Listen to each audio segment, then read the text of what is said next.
Good evening, YouTube world. Oh, hi, Danny. You're first in. That should be a special prize. And thank you. Yeah, it's been really weird not being online for a few days. Hope you're all well. We'll have to check out your channel as well if you've got, just in case you've any uploads that I've missed. Or if there's anything you can recommend, pop it in the chat.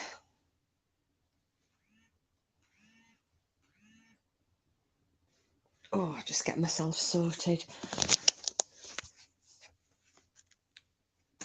So how are we all, and have I missed anything? Hi, Julia. Hi, Lisa. Are you all well? How was your break, Julia? Did you enjoy yourself at it was Carnforth you went to, wasn't it? Oh, Danny, we did have a great time. Thank you. I did nothing but laugh. Well, I mean, we're on day 5 now, even though he's back at his house and I'm here, and we were still laughing on the phone. So yeah, I've had a great time. Nearly had our very first argument, which I will take the blame for. But I can tell you all about that in a bit. But I thought I'd make, rather than put it in the title, I'd make tonight's live about where we'd visited. So, but I'll wait till a few more people just come in. Lovely, just making a coffee before you start, probably. Yeah, no problem, Julie. You know what I'm like. I always leave it about 15 minutes, 10, 15 minutes. And then I'll kick off. Because the photograph that was on as my thumbnail for this one was one of the places that we visited. And knowing how most of you guys think and the things that you actually enjoy, I think you'll enjoy hearing about where we went to. Because obviously I can tell you now, because now he knows where he was.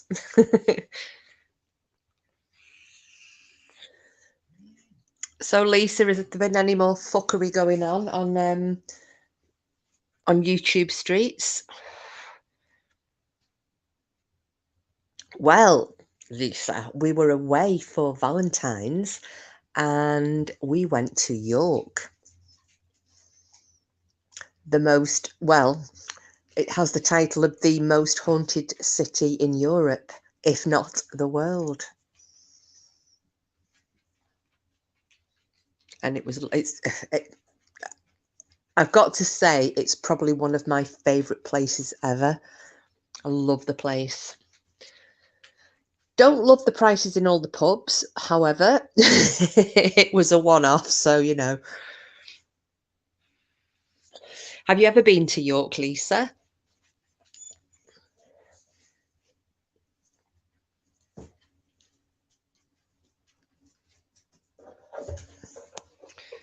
So if you can hear the whiny dog noises in the background, we've got Cooper's wandering around like 9 o'clock half struck. I've got no idea what's up with him.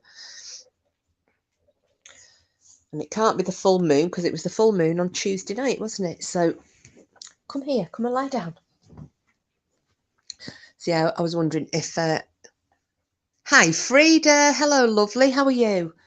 Great to see you.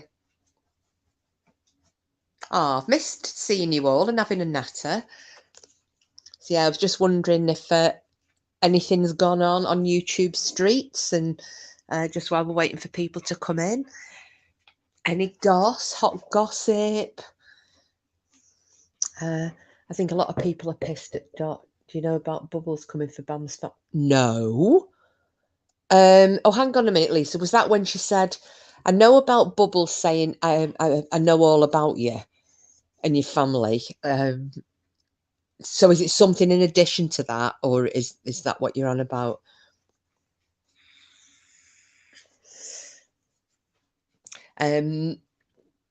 So Danny, I don't know if you heard, if you've got any, if you've had any more uploads. Well, I've not been online for 4 days. But if you've put any new uploads, I haven't checked myself. But obviously, you're welcome to put links to your uploads or any lives that you might have done with Paulcast. Feel free, love. You don't have to ask. Just bung them in there and tell people what the links are for. And it's the same with everybody. I don't mind anybody, putting links in. Oh, look who it is, Dennis Kenga. Hello, stranger.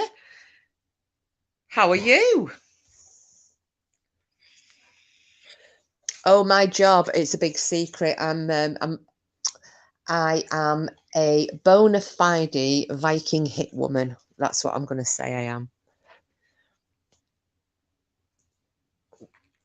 So anybody gets too leery, the sword and the shield come out and are beaten to death.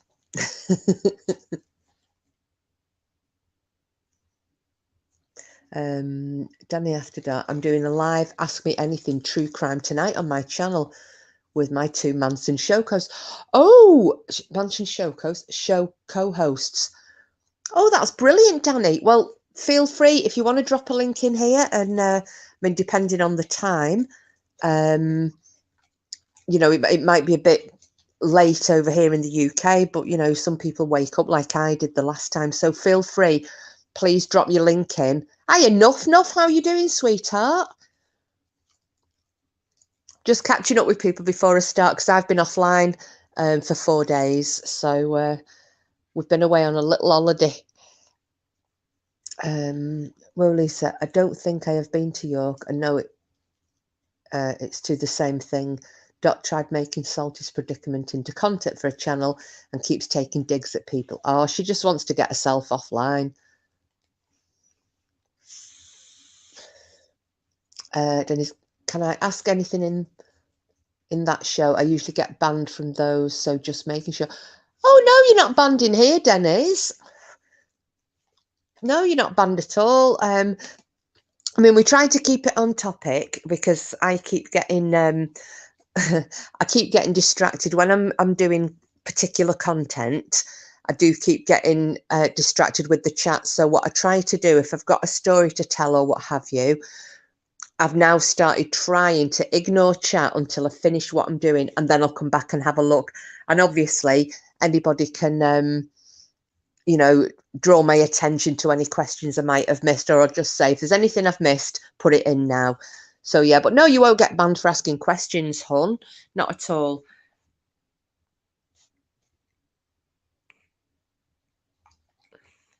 Oh, and Danny After Dark has just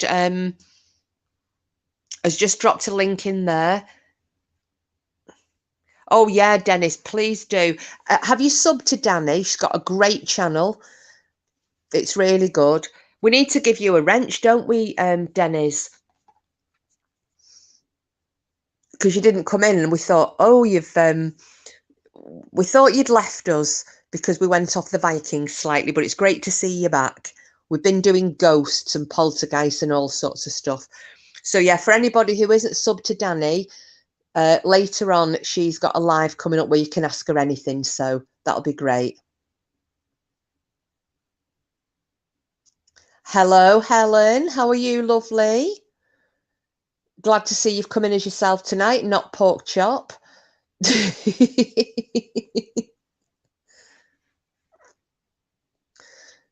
Dropped a link. I know. Do you think like dropped a turd or dropped your guts? When anybody says link, I think about link sausages. Oh, it's great to see you all.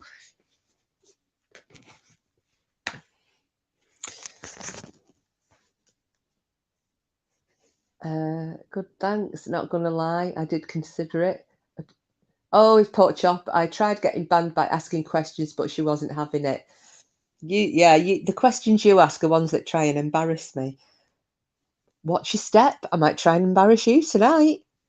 No, I won't really. So yeah, I've not got a story as such. But it's just to tell you a little bit about where we've been. and kind of things we got up to. That sounded wrong, you know what I mean? Have a look. Hey, Chop. Hope you had a great vacation. That's from Danny. And hey, Jen, it's been a while. A whole 2 minutes. Oh, have you two been on the telly? On the telephone. Denny's pork chop. Let's combine our powers to get banned.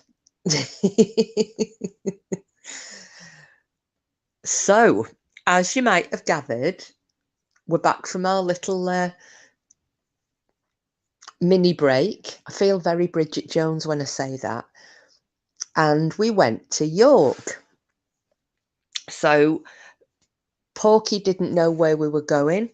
So as you all know, I was having to be really, really I had to be very careful what I was saying in the chat, because obviously he always comes in.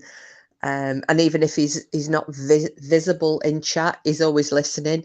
So I was having to be really careful. Yeah, enough, so do I. Oh, are you, Helen? Oh, it's brilliant. We had a great time. It was bloody freezing, but yeah, we had a good time. But I'm not going to tell you all of it, because some of it's not my tale to tell. You're both running the moustaches, are you? You see, he's saying, yeah, Porky did guess correctly. He said, we're either going, he was trying to guess. We actually stayed outside the city walls, Helen, because with it being Valentine's, everywhere was booked up. So we ended up, don't scoff, because I could actually thought it was a nice place. There was a pub attached to it. We stayed at the Travel Lodge on Hull Road, which is about 1.5 miles outside of the city walls. Just because, one, there was no parking in the centre next to any of the hotels. And with it being Valentine's, it was like 3 times the price for a room there as it was here. So we actually got to spend the money that I would have spent on a room on things. So, but it would have been better staying in the, if I could actually stay in the centre, because I would like to go again when it's warmer. But yeah, he was trying to guess where we were going, and he said, we're either going to, he went, Scotland, Lindisfarne, or York. And the only one I could say no to was Lindisfarne, because I thought he'd probably heard it me in the chat saying, oh, when I come to Lindisfarne, I'll have a call in on Simples. So I did have to admit, no, we're not going to Lindisfarne. Yeah, well, that Frida, that wasn't where we stayed. That was a pub we nipped into, and it looked gorgeous from the outside. In fact, it was a nice pub. It was gorgeous inside as well. But it was called the Old White Swan. Oh, sorry, we've just got a flipping bot coming again. I wish they'd go away. But yeah, we kind of did a lot of visits to a lot of different pubs. I'll say it before Porky lets it go that I am banned from drinking alcohol in his presence ever again. Not that I drank too much or anything, I don't think. But yeah, and I've agreed I am not ever going to drink alcohol anywhere near him ever again. Apart from, I might have a glass of Baileys, because that doesn't affect me. But yeah, Monday night, I was absolutely wankered.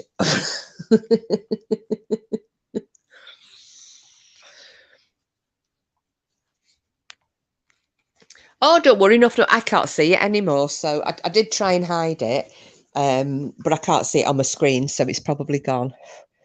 Oh, Frida. Well, no, what had happened was, so I'll tell you a little bit. When we got there, so I'd got this hotel booked for us to stay in, and it was attached to a pub, so I knew that we'd have somewhere to eat and have a drink late on if we wanted. But I also booked us on one of these tours of York at night. Now, it wasn't because everyone does the ghost tours, don't they?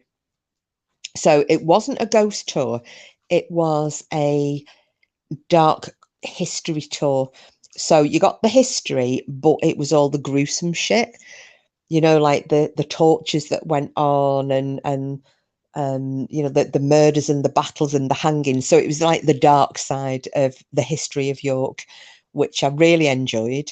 Apart from it got pissing freezing within the last, I don't know, Porky, was it probably about the last 45 minutes of the tour? We were out for about 2 hours on it, and it was all right at first, but then the wind picked up and the temperature plummeted.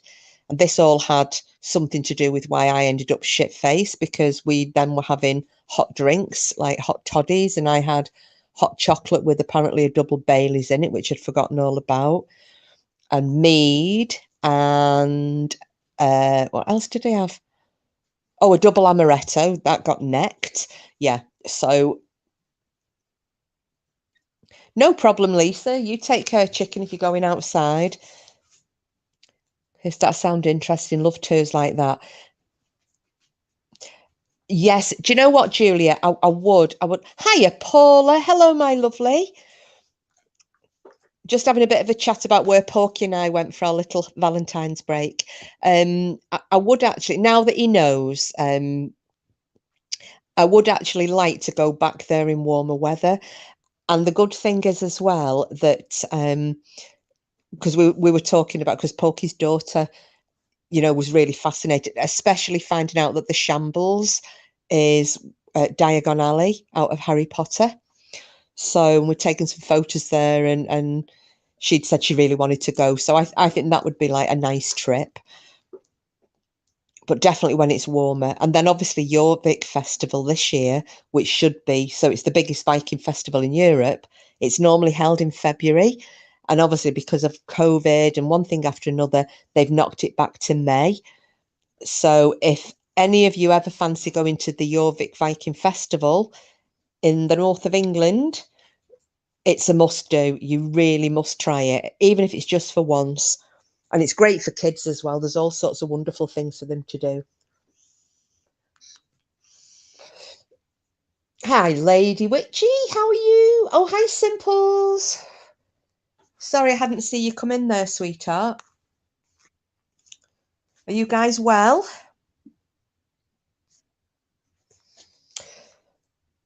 So we did try to do a little bit of, this is for Porkies, a little bit of ghost hunting. That's not for my channel, so I'm not going to divulge any more on that. When's the festival? Nuff Nuff. It's in May now. It's normally, I think it's usually the second Sunday in February, but they've knocked it back to May. If you just look up the Jorvik Viking Festival, York, it'll give you the dates on there, but it's brilliant. It's really, really good. Hiya, Marie. Hello, my lovelies. Missed you all. Been battling to sleep without your happy natter in my ears. Ah,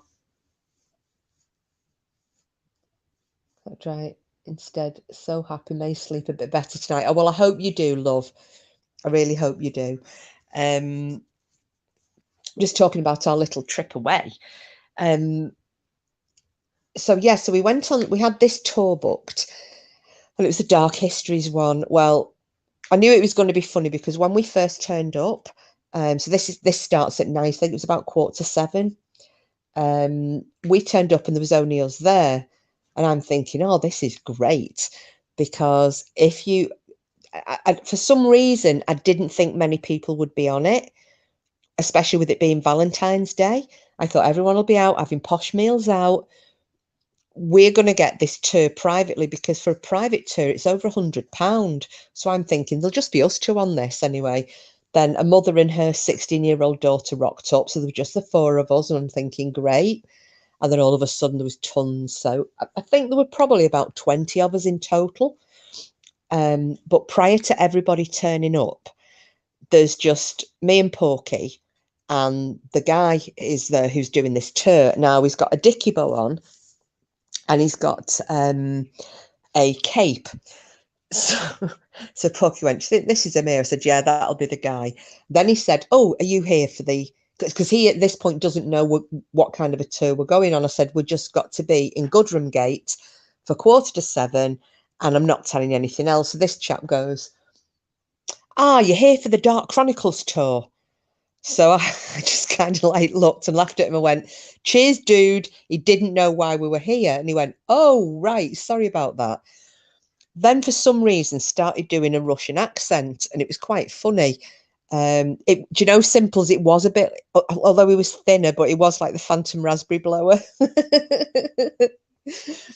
So he then started doing this Russian accent, which I can't do, trying to divert away from the fact that he's just fucked up this Valentine's Day surprise.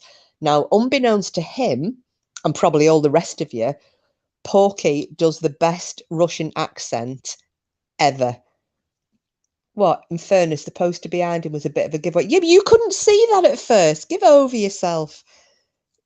You were stood to the side. Even I didn't see that. But so anyway, Porky then starts coming back at him with a similar Russian accent. So these two are having a full-on conversation in Russian accents. This guy is apparently an actor as well as, you know, this tour guide stroke historian. Obviously thinks he's a bit of a comedian. Well, he's never met Porky. So everything he came out with, Porky came back with something else that was even funnier. And this banter was just going on and on and on. I'm stood there thinking this is going to be a very funny evening. So, yeah, through the course of the tour, every so often they would grab somebody out, you know, to play a part. So they'd kind of they did a hanging of somebody, and he was kind of trying to explain what would have occurred during the hanging. Then they did a reconstruction of King Aella. If you all remember when I covered Ragnar Lothbrok and his sons when they went to get revenge for Ragnar's murder at the hands of King Aella. Well, he did kind of a reconstruction of the murder of King Aella by the Blood Eagle. So he got somebody else out of the audience to do that and played the part of the king. Then, for those who don't know, because Guy Fawkes came from York, and so he was given the tale of Guy Fawkes's capture and you know, the tortures for him, and they got somebody else out. And I was really gutted because some of these, the first guy they got out to play the hanging victim, he was really good. You know, he was this bloke saying, you know, scream and make a choking noise. And this older fella, I'd put him probably in his late 50s, early 60s. He was getting right into it. And the other two guys that he'd pulled out weren't that, you know, weren't that bothered.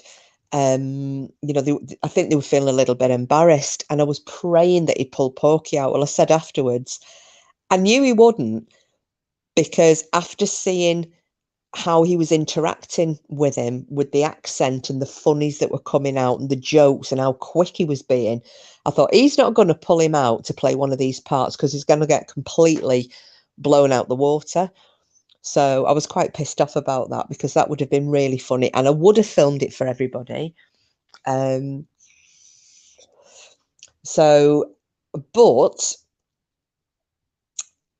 and again, I can't give too much away because Porky is in the process of doing some editing on a video. But one thing happened that when we went round again doing our own thing on Tuesday night, Porky discovered something that this tour guide had never pointed out to anybody. So we went back at 6:45 on Tuesday night because we knew he'd be waiting for the next tour to start. And Porky collared him and asked him about this particular thing. And for a local historian, he didn't have a bleeding clue. So that was quite interesting. But again, this is something that, yeah, that Porky will divulge to you all in due course. But yeah, we went round the most haunted pub in York, which was the Golden Fleece. We wanted to go to Clifford's Tower, but it's completely fenced off. I knew that the tower itself was closed for renovation, but I thought you could actually go up to the, you know, there's the mound that this keep is on top of, but that's completely boarded off as well. So that was the one place I really wanted to get into that we couldn't. Porky should have taken the tour. Do you know what, Frida? He actually should have done. He actually should have done. And then, obviously, as you all know me with my history, I'm incredibly anal when it comes to details. And there was something that this guy, obviously, you know, a lot of people who go aren't aware of the history of different places, because it's not everybody's cup of tea, is it? But he was giving incorrect information about the Clifford's Tower, the massacre at Clifford's Tower. And after the tour had ended, and I said to Porky, "You got that wrong." But he'd seen me grinding my teeth a little bit because he knows what I'm like. So so yeah, but it was entertaining, and that's the thing. A lot of people are going, they're not really wanting to learn about the history. They're wanting to just have a bit of a shock and a fright, and you know, feel a bit stomach queasy when you're hearing about the medieval and older tortures. So which again, some of them I'm not going to talk about because it's going to be part of Porky's content. But one thing that wasn't was Guy Fawkes. And I was absolutely fine all the way through this tour until he got this guy out of the audience to play the part of Guy Fawkes. And he was telling everybody what they had done to him, you know, pre-execution, all the torture that they'd subjected him to. And I must admit, I started gipping. And I can remember gripping Porky's hand really tight. And the more I felt like I was going to throw up, the tighter I was gripping his hand. And I think he's probably still got the nail marks in the palm of his hand. So, yeah, that was a bit. Anybody of a queasy constitution, don't do the Dark Chronicles tour of York. Go on an easier one. But it was very, very good. And it was surprising as well, going down all those little medieval streets at night, considering it's a city, it was surprisingly quiet. Especially, I mean, it was quiet on Valentine's Day, which you would expect because people are, you know, they're having a posh meal out or they're having a stay in and getting a bit romantic. But then on the Tuesday night, it was incredibly quiet. Now, unfortunately, every time we tried to film something, people would come walking past and we kept having to pause the video. But relatively speaking, and I think if it hadn't have been so cold, if we'd have stayed out a bit longer, you know, another hour or two, it would have gone completely quiet. It would have been dead and we would have been able to do some more filming. But anyway, that's beside the point. So was it a long walk round? Julie, do you mean on the tour? If you do, that wasn't so much a long walk round because you do a bit of a walk and stop. There were lots of very the stops were all quite close together. Yeah, and they were saying, you know, it is wheelchair accessible. And as you probably know already, York's very flat. There are a lot of cobbles. You know, if you go down the Shambles, that's all cobbled down the gully at the centre. And me, dickhead, had Ugg boots on. Well, it had been raining during the day, so I nearly broke my neck several times because, as you know, Ugg boots don't have grips on them. I put them on to keep my feet warm. So a few times I kind of went sliding. So, but apart from that, no, it was very easy. And I think if somebody was, you know, just having a bit of a difficulty walking, it wouldn't be too bad. I think it would be bad if somebody was on crutches, just because it does tend to kind of yomp onto the next, even though it might only be 300 yards away, but he does kind of walk off fast in that. But I guess that if you were to draw his attention to the fact that, you know, somebody had walking issues, that he would tailor the tour, you know, to suit. Because you are supposed to walk at the speed of the slowest person, aren't you? So, I mean, there were a few kids on our tour as well, but it was mixed age groups. You know, there were young people, there were older people. I wouldn't say there were any very Oh yeah, there was one guy who was quite elderly, and there was some kids. But yeah, I'd thoroughly recommend that. There is a ghost walk. We didn't go on that one. There is, I think it's called the Deathly Dark Tour as well. I nearly booked us onto that one. I think if we go again, I'd book us onto that, and I'd definitely book us onto one of the ghost tours. But they've also got a bus, Julia, and it's the ghost bus.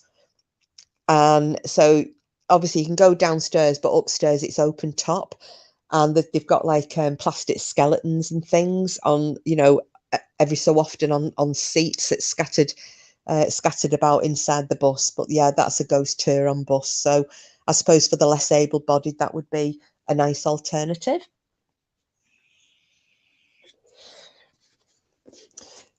But I thought what I might do tonight. Oh, right. Oh, okay. Do you have a few mobility issues, Julia? But yeah, and I don't think that was expensive. But as I said, everywhere that the tour went was wheelchair accessible. So it's just that I think, yeah. But as I said, I suppose that there would be an option to tailor the tour to suit the less able-bodied, walk at a slower speed. But I think he'd probably gauged when everybody turned up, that nobody appeared to have any any mobility issues. So I can only guess. I can't speak for the guy, but yeah, they're very accommodating, very accommodating. So what I thought I would do tonight, when we've had a bit of a natter, and I'll tell you about some different things, is just go over the history, like a brief history of York, for anybody who either hasn't been, or friends who are abroad who obviously probably won't have visited. Anybody who's interested, really, because I love that city. It's amazing. And I don't know if any of you remember when I said that years ago I'd gone to York with my friends, and I had a really weird experience where I knew exactly where I was going, and it freaked me out a little bit because I hadn't been before at that point. And I knew exactly where I was going. I could see it was for a fraction of a millisecond. It's really hard to explain. It was like I was looking at the street, but in a different time, but it was literally flick gone. And I know that a few of you may remember I said I wondered whether it was like an inherited, like a genetic memory, because as I've said on several occasions, an ancestor of mine was hung for a traitor in York. And so we did go back and walked around the shambles because I wanted to know if I'd feel that again, but I didn't. I didn't get any kind of a feeling at all. And I'm quite upset about that. But we were trying to cram a lot into those 2 days. So I hope that if we do go again, I'll get more of an opportunity to, try and get in touch with my treacherous and traitorous ancestor. What's simple to put? My grandson loves the Railway Museum. Youngest hasn't been yet. Yeah, we didn't get out to the Railway Museum. We just stayed right in the centre because we were looking around the old churches and the old houses, and I've got some amazing photographs, so I want to put those in. Like make a little video with captions, and I'll upload that for everybody.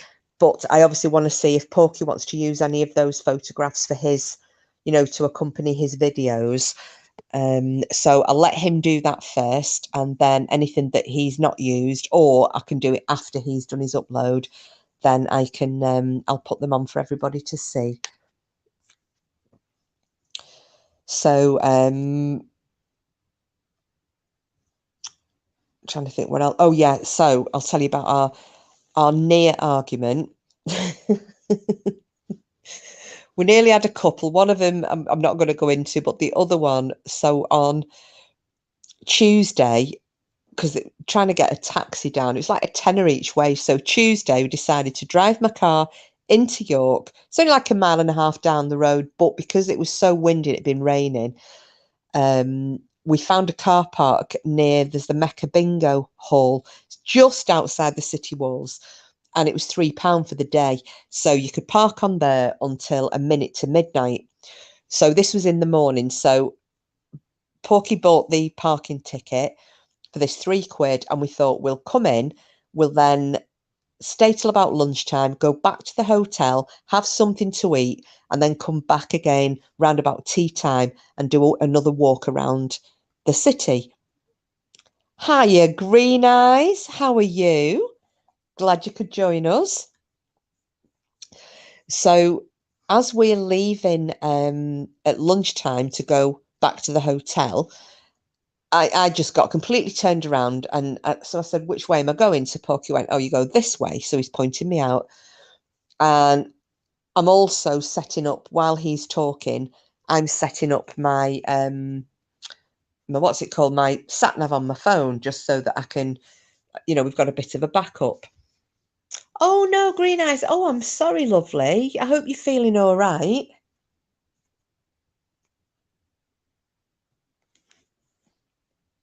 Oh, is this your back again or your hip? Oh, lovely. I'm sorry to hear you're not feeling great. So yeah, so I'm setting up my sat nav on my phone. Porky's directing me, and I kept going, are you sure? And yeah, you go this way. Are you sure? Yeah, you go that way and go left, go there.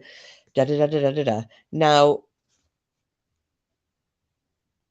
oh, good. Have a good cup of coffee. Keep yourself awake, sweetheart. So we're driving along, and I'm just chit-chatting, and I will admit, he'll no doubt pop in at some point just to verify that I am an arsehole. However, I did say in one breath, do you know, you squaddies don't half have a cracking sense of direction. My dad's the same. My brothers are the same. You seem to know exactly where, you always seem to know exactly which direction to go in. So he's saying, well, yeah, because training dictates that your life will depend on it. You need to always be aware of, landmarks, and your sense of direction has to be spot on. So I've just said this, right? He's then pointing me and he goes, right, go right here. And at the moment he said that, I saw a road sign pointing to the left with the number of the road, because we were staying on the A1079. And I went, no, it's that way. He went, no, it's right. So I said, no, but that's the road that we need to go on. So I just totally ignored him and drove left. We ended up on what looked like an industrial estate, right? So I'm trying to turn around and I'm trying to reset my sat nav. And he's looking really exasperated. And I said, right, well, where do we go now? And he just went, no, you've took over. You know where you're going. Crack on. So I was like, no, help me. He went, no. He's a stubborn bastard. So I'm like, right, fuck you then. So I'm going off the sat nav. And unfortunately, the sat nav was set to walking directions. So it's trying to send me down places that you can't actually drive. And at this point, Porky's kind of relented a little bit. And he went, right, you need to go to the end here and turn left. But my sat nav is still saying, because I've said to him, please try and sort this out. It's on walking and we need it on driving. I did think he'd managed to set it onto walking, and that he had mistakenly told me to turn left later than I needed to. Again, my error, gonna hold my hands up. So I turned left, and he went, well, you're turning left down here. So I said, well, the sat nav just said to me, he went, no, the sat nav set to walking. So this is where the domestic nearly occurred. And I'm going, I thought you'd set it on to driving. He's going, no, you've. Now, instead of me just stopping, because he's going, it's a dead end, this road. I'm like, no. He said, yeah, you're driving. You've decided to take over the directions. You think you know better than me. And you should have seen the sign that says this is a dead end. Well, because I'm an Aries and a knob, I then decided to drive right to the end of this country lane just to prove, oh yeah, he was right. It is a dead end. So I had to do a U-turn. And then I'm back again going, help me. I'm trying to put a whiny voice on, going, please help me. And he's going, no, you know where you're going. Fuck you, basically. So then at this point, I had to go, I promise I won't doubt you now. You tell me where I need to go. Aries logic. Lady Witch it is. But the problem is, Lady Witch, he's an Aries as well. His birthday is one day before mine. We're so alike and stubborn as fuck. But we both like to be right. So I couldn't admit that I was actually wrong until I knew I was fucked.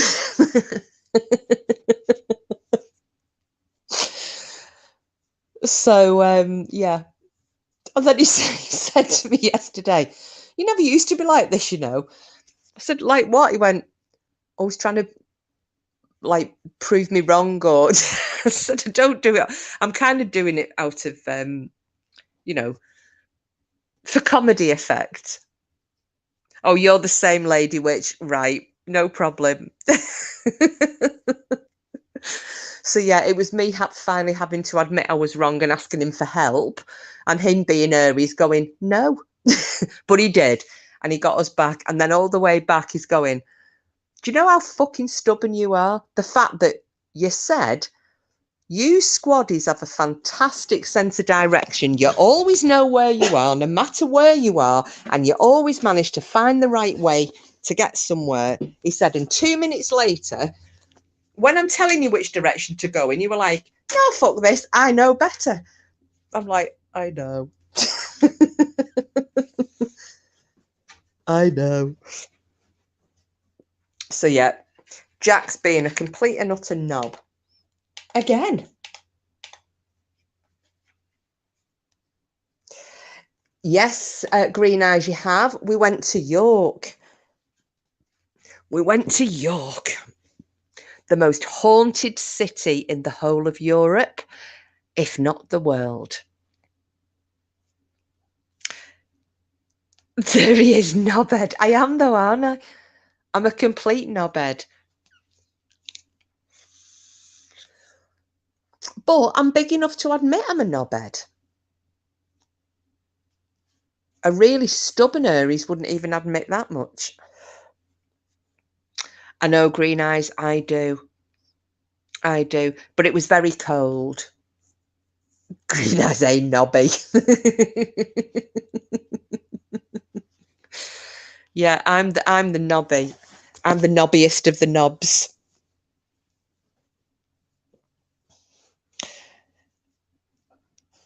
A knobhead with, yeah, I don't have any inches, Simples. Well, no, I have 1.5 inch. I've got 1.5 inch of knob. And most of it will be on my head. Ow, Cooper, stop scroping at me. So I was trying to think where else we got up to. So yeah, I don't know if you had seen it. Term of endearment, John calls me a cock. Oh, I get that as well, Green Eyes. Actually, no. It's worse than that. Kiss, I have absolutely no sense of direction whatsoever. Frida, I haven't. Well, not in a city. I panic in cities. I'm not a townie. So towns and cities freak me out when I'm driving. And I'm that focused on not getting lost that I get lost. So, I mean, he will admit, though, hopefully, that when we were walking back to the car on Tuesday night in the freezing cold and the wind and everything and the pitch black, although he did get us back to the car, he did kind of take us all around the houses and all around the outside of the city walls to get there. So we kind of went 3 times as far as we needed to, but we did get there. So I wouldn't have, I was completely like befuddled. I had no idea where we were. So I have to give him that.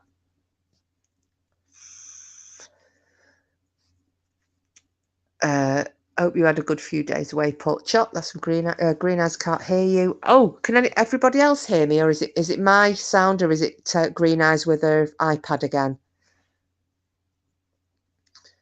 Because it's usually at that point that Green Eyes will say, "Oh no, it's me."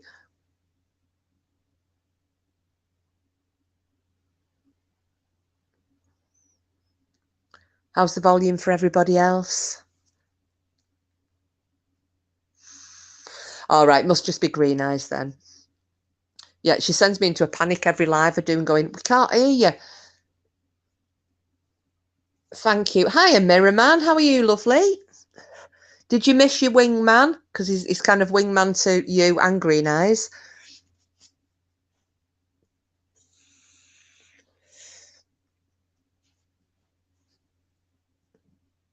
Oh, thanks, Paula.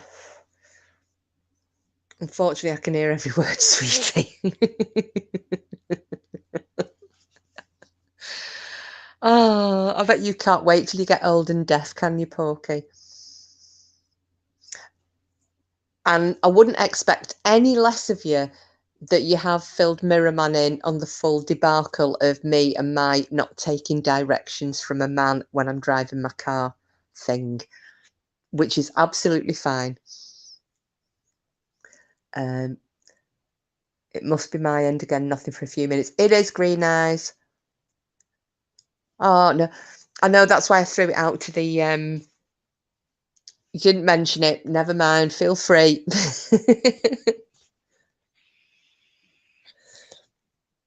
So the only thing that we did... that I found was the bar staff in the majority of the pubs, considering there's so many people coming in and none of them are cheap, the bar staff were really unwelcoming.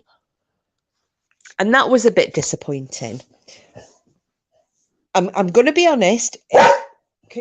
Cooper, stop. We did get a nice welcome in the 3 Tons. Stop. And the dog's off. Went to this little old pub called the 3 Tons, and they were really nice, the bar staff in there. But yeah, the other pubs we went into, it was kind of a bit offhanded service. And the one that I was really looking forward to going into, because like all true Vikings, we went to Valhalla.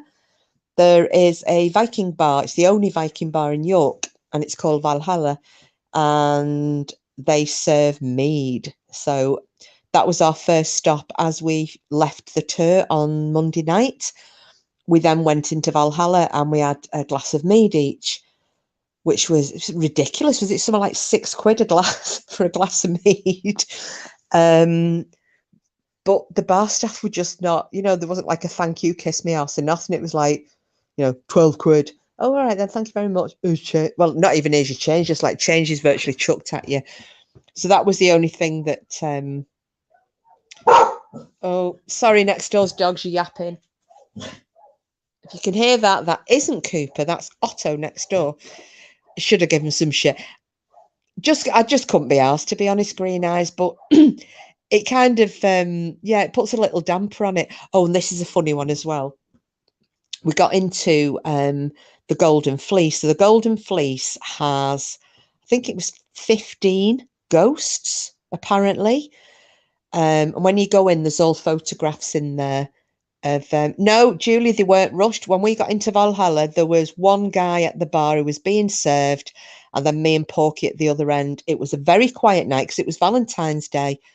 And there were 2 bar staff on, and there were one guy being served and then us waiting. And there was no reason for it. I mean, they weren't rude. They just weren't polite. Like I worked in a pub, and, even if you weren't a regular, even if I'd never seen you before, you get a, hiya, how are you doing? What can I get for you? Oh, what are you up to tonight? I'd make a bit of conversation. Even if I was rushed and the bar was busy, you always, and that's what we were always told to do, make people feel welcome so they'll want to come back. But as I said, the only pub that we really got that in was the 3 Tons.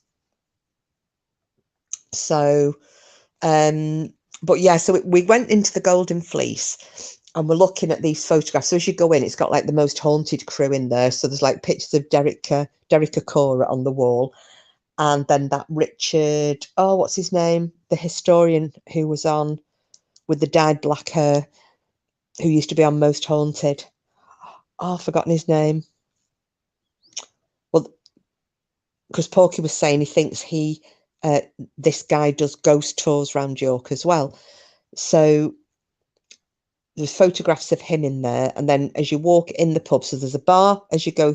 Thank you, Porky, Richard Felix. I couldn't remember his name. So you go in, and there's a bar at the front. That's the front bar. Then you go down this long corridor into the bottom bar. And then there's a beer garden out of the back. There's like a massive suit of armour. All on the corridor as you're walking down to the bottom bar, there's all the stories of the different ghosts around York and from in that pub. So they're all on the wall. They've got death masks all up at the top near the ceiling down both sides of this corridor.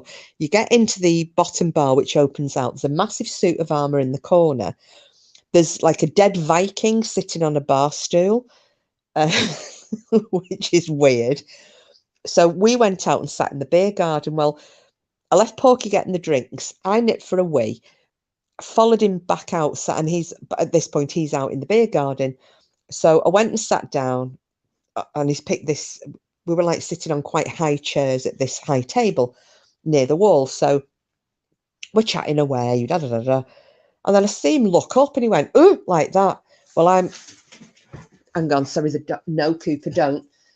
I'm terrified of spiders. So I thought we'd already had 2 spider episodes over the last couple of days. So I thought, oh my God, there's not a spider, because there was a lot of overhanging foliage.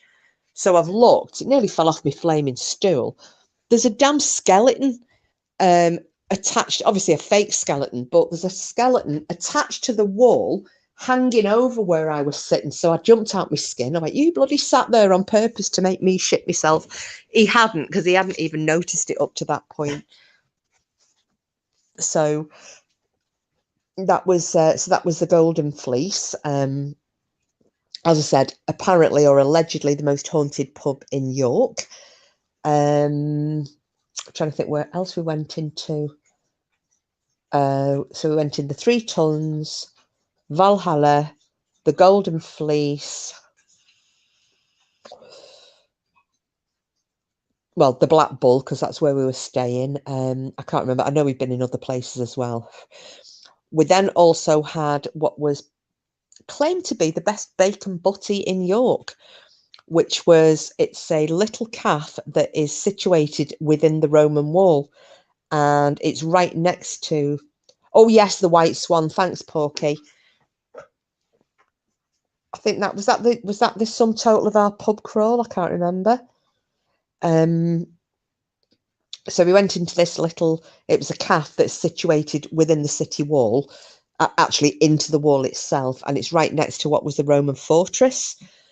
So this had a sign on the front, the best bacon butty in York. So we obviously had to, see if they lived up to the claim.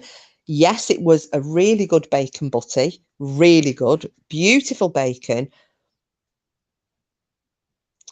but it's a £5 for a bacon butty. So we were like, it better be fucking good. A £5 for a couple of slices of bacon. But anyway, it's a holiday, so you just have a spend. Oh no, we did go in another one. What was that one? The Cross Keys as well. That was another pub we went in. And we went into the Guy Fawkes Inn, but we didn't have a drink in there. Yeah, the Cross Keys, the one that was right next to York Minster. I can't remember anything after the mead. And yeah, I know. I'm struggling a little bit with that. And then this was really funny because I got pissed on the Monday night, not realising I was drunk. And Porky had said, oh, give me that, Keeper. Porky had said, you're going to be asleep. Because I've done it again with my damn phone. He'd apparently said that I was going to Cross Keys. Eh? Dirty Slut. What's that? The Cross Keys pub. Anyway, until he answers that one. So apparently he'd said that I was that pissed. First date people. Oh, okay. Apparently, he had said to me that I would be passed out, unconscious, fully clothed on the bed before the pizza that he was about to order had even been eaten. And yeah, I passed out, fully clothed on the bed before the pizza that he ordered had been finished. I'll hold my hands up. Yes, I did. And then he woke me up. I do remember this bit, made me get sorted out, get undressed, get into bed. And at which point I passed out again. Now, the next thing that happened, I don't even know what time this was. Hiya, Rain Dancer. Yeah, we're fine, lovely. How are you? It's good to be back. Good to see you all. The first thing that I'm just regaling everybody with tales of our little mini break. So I don't know what time it was, whether it was night, early morning. I just haven't got a clue. I was face down on the bed, unconscious, and I woke up to him howling, laughing because the whole bed was shaking. And I said, "What's happened?" So I'm thinking, did I do a little fart in my sleep or something, or what's happened? And I was like, what's going on? What's up?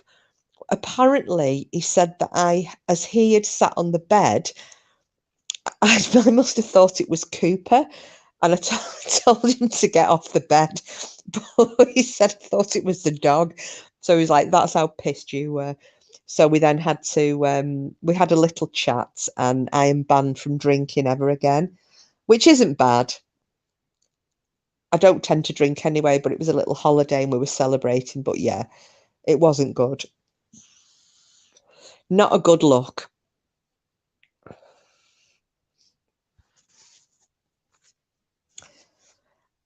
So, if Porky demoted to the, if Julia, it nearly was, you know. But like I said, I don't remember. I can't remember if he said I said get off or get down. Oh, Rain says hi, pork chop. Yeah, he's floating around somewhere. Rain Dancer. He plays his online game, but he will be listening in the background. Yes, I can't remember what he said. I either said get off or get down, but it was to Cooper, who actually wasn't there. So,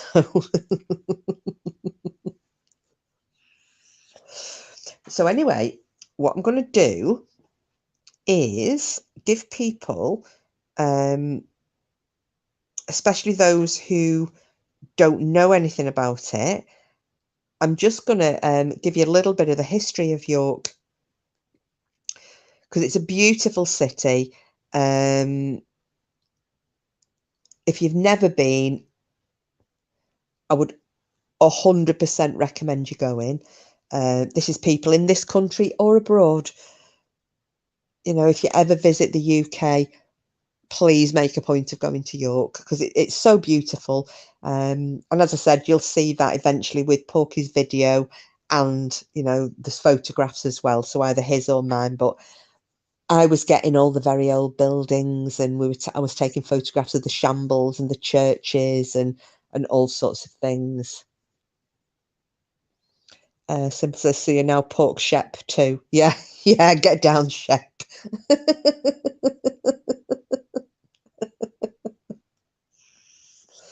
Oh, Simples, I weren't in a good state at all. And I think I woke up about 4 o'clock in the morning, just necking water. I just had a raging thirst. So really, I hadn't had that much to drink, but because I don't drink, it just got to me. Oh, is it making you homesick, Green Eyes? Oh, sorry, chicken.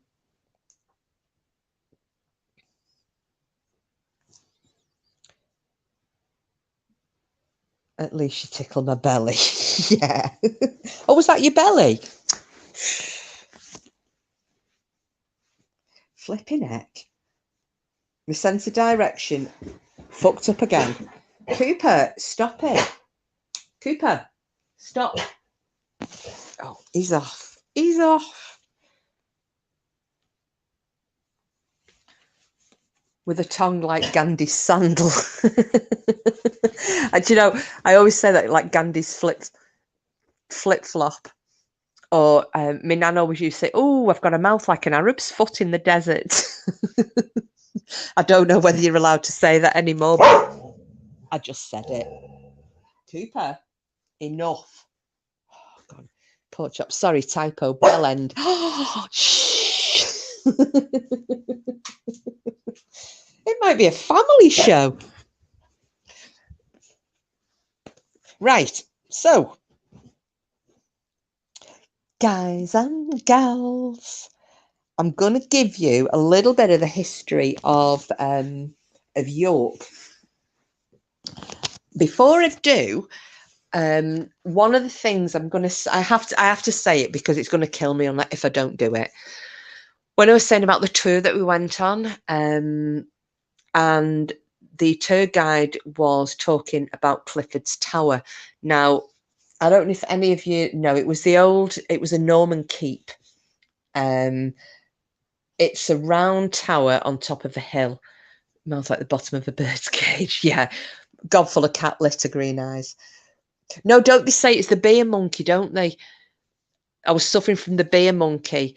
And the beer monkey is a mythical simian creature that ruffles your hair, shits in your mouth, and empties your purse. Bastard. So yeah, the beer monkey paid me a visit. And funnily enough, apparently, somebody broke into our room while we were sleeping and did a big smelly poo in the bathroom. Go figure. Anyway, I'm digressing.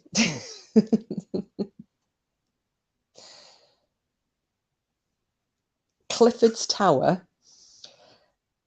Apparently, this is where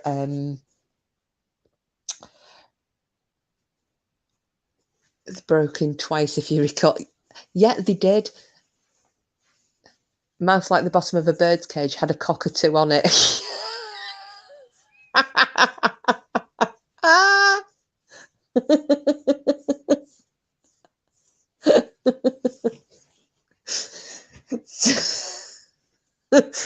Okay. Anyway, we're not going to talk about people breaking in and pooing in the hotel room, okay? In the bathroom. We're not.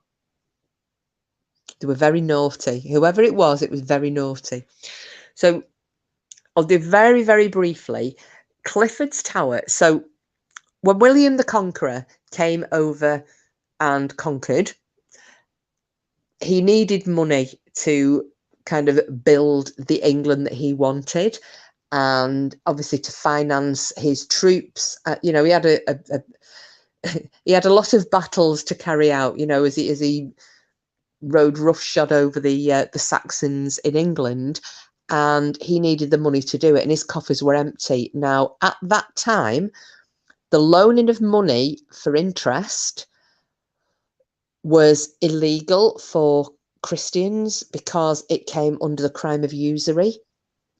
So Christians were not allowed to loan money and make money from doing so. However, there was no such stipulation that you couldn't do this in the Jewish faith. So at the time, a lot of Jews were being chased out of Eastern Europe. So William the Conqueror invited them to come to England with the sole purpose of using them to loan, you know, for the money. And as time went on, people began, you know, they resented the Jewish moneylenders. Long story very short, because I would like to cover this at some point, but a long story very short, and it wasn't just in York, it was in cities and towns right across England. There were massacres, there were uprisings and massacres, beatings and what have you, of the Jewish populations in these towns and cities. Now, one of these happened in York. People were being dragged out and murdered in the streets, and a group of Jews, so this was men, women, children, a rabbi, they managed to get to Clifford's Tower and lock themselves in it, and the mob followed them there. Now, this guy who took us on the tour said that the mob set fire to the keep and burned them all alive. That's not right. And this is the bit I started grinding my teeth at. What actually happened was that they decided. I'm sorry. I'm just going to have to pause for 1 second. Uncle P in the house. Wow. Welcome, welcome, welcome. Talking about our little trip.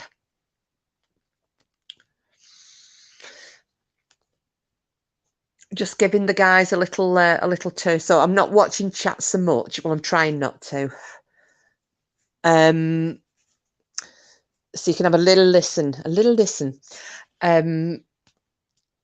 So this guy, the what's it called, the tour guide, he said that they had actually chased them all to the keep. They wouldn't come out, so basically the mob torched the keep with everybody in it, and he was giving it this like really grim tale. 150 people were burnt to death, and that didn't happen. What happened was the mob was outside. They were holding them all at bay, basically inside the keep. They knew that if the mob got in, they would all be probably beaten to death or murdered, or well, they would be murdered, but in various different ways. That if they surrendered, the probably same things would happen. So what they actually did, I cannot remember the name of it, but there's this Jewish custom whereby they will commit suicide. And I think it is the head of the family will kill his wife and children. And this would all these different families, this would be what would happen. The father would kill his wife and his children, and then the rabbi would kill the fathers, and until there was only the rabbi left. Now, from what I can remember, there were a handful, it's just a meager handful out of this 150 people who chose not to commit suicide. They did open the gates to the keep, and they came out because they'd been given the option to convert to Christianity, and they'd be spared. Yeah, no swearing, just listen in. So they opened the gates to the keep. They came out. They said, yeah, we'll convert to Christianity, not a problem. And they were killed anyway. So that was the bit that he got wrong. So yeah, I stood there listening and grinding my teeth, thinking, get your fucking history right, for God's sake, if you're going to do a tour. There's also something else he got wrong, but I'm not going to go into that tonight. I need to have a word with Porky about that, because it is... Oh, thanks, sweetie. Oh, Green Eyes will say, fuck, like, just try not to use see you next Tuesday so that this one doesn't get booted like it did on New Year's Eve, mate.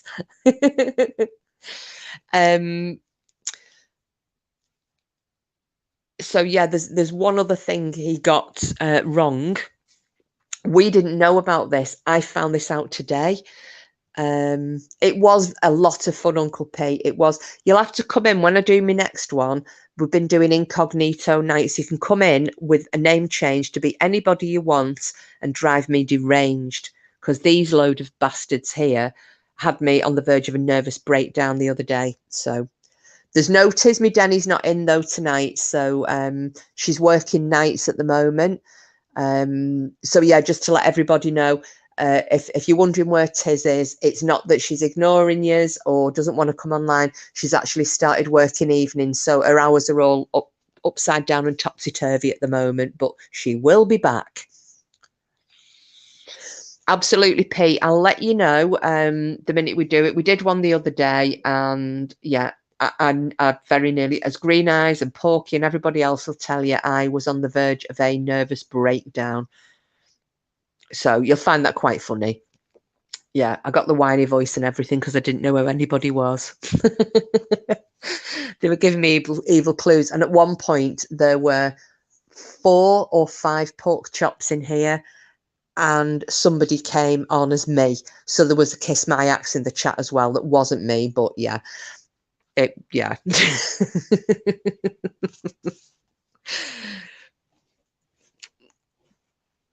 So, yeah, as I was saying, the other little bit of history, I need to speak to Porky about that prior to, if you're still listening, prior to you uploading your video, I need to talk to you about it. Everything always serves me right, P. Everything always serves me right. Oh, I've not sent you that photograph either. And the other thing I wanted to say, did any of you guys watch Gentleman Jack?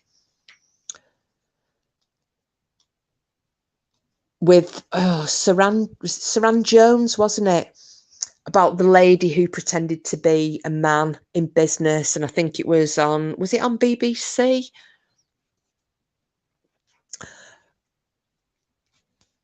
Well, apparently on this, there's something else I forgot to tell you as well before, P, but you probably will know this.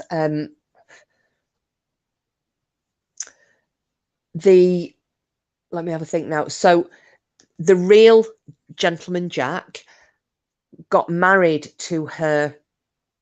Yeah, I've got to try and get it right. Got married to her lover, obviously incognito, at the Holy Trinity Church in York, and obviously unbeknownst to anybody, but that was the site of the very first lesbian wedding in England. So there was that, and also this is the bit, P, that I didn't tell you. He was giving us a little bit of a background, and he said that the Gentleman Jack kept diaries, and the majority of it, because it was about, you know, relationships with other women and so on and so forth, that she kept these diaries. Yeah, it wasn't legal, but again, it was yeah, which is a bit shocking. But you know, the times as they were. But these diaries, they were in code, because obviously if the diaries had been found and they'd seen that there was this illegal relationship going on, all sorts of shit would have hit all sorts of fans. So she'd written about these different encounters in code. Oh, right, Paula, no problem. Early start tomorrow, so off to bed, but enjoy the rest of your evening. Thank you, sweetheart, and thank you for coming in. It's great to see you as always. Hope you get a good night's sleep. And he was saying that it took professional code breakers to actually decipher what was in these diaries. Oh, P knows it. They were found behind a brick wall. A great nephew found them. Wow. Yeah, see, I don't know anything about this other than you telling me the series was great. So yeah, that was a little bit of interesting history. We just happened to walk past the Holy Trinity Church, decoded by Helena Whitbread. Oh, so is she a code breaker or something? Again, I know nothing of it. I'm only going off what the tour guide told us. Took her years to decode. Yeah, apparently he did say that. So yeah, you know, we learnt little bits. It wasn't all about the dark side, you know, the dark evil side of York. It was, you know, there were little bits. If we passed something in particular, he'd throw it in, which was, you know, this bit about the Holy Trinity Church and so on. So it was very, very interesting. It was very interesting. It was supposedly a mixture of Latin, Arabic, and algebra. Wow. It absolutely is, P. And like I was saying to everybody, I'd like to go again, but in slightly warmer weather. Because, you know, I would have quite happily still, you know, walked around York for a few more hours. But it was absolutely bloody freezing on Tuesday night. The temperature plummeted.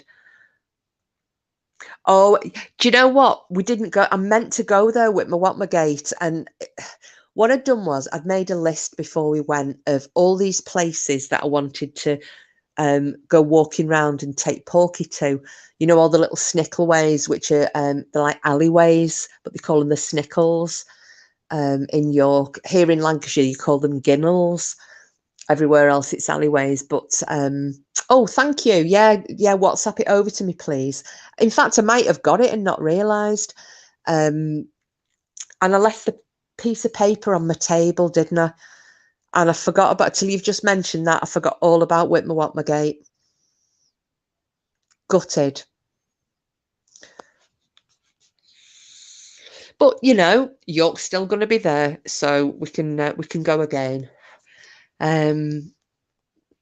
It's just all those little back streets, and like I said, the Snickleways, and basically every building that you pass, there's a plaque on it, you know, telling you. We also as well went to, it's the oldest, let's have a think.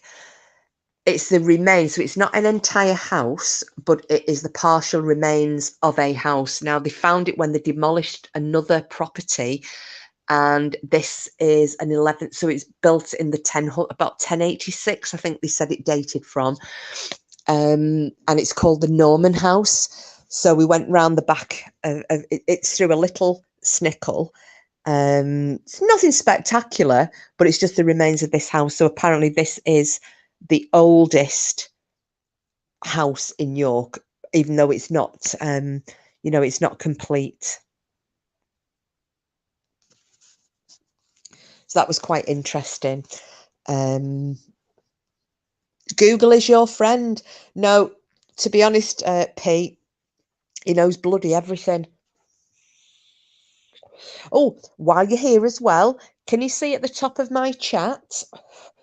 There's a pinned tweet, a pinned chat. That's Porky's new paranormal channel. Give him a follow, dude. If you click on that little link, it'll take you straight to his channel called Paranormal Pork, and give him a follow. Going to be uploading some ghost hunting videos.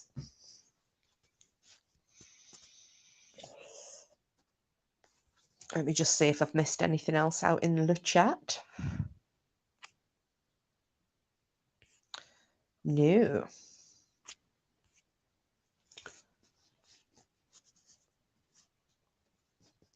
The oldest county in England.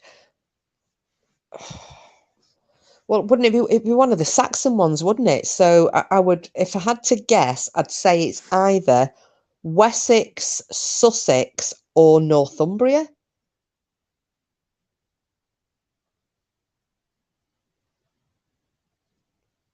Well, or Yorkshire, because that was founded in the 1st century, wasn't it? In York, like York. Oldest county. Oh, you've got me going now. Come on, chat. Have a guess for Uncle P's. Kent. Is it?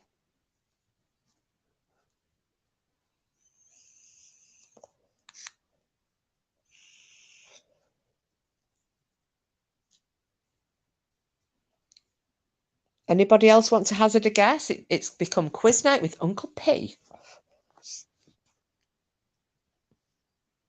Before I go on to my history of York, I have a little question interlude.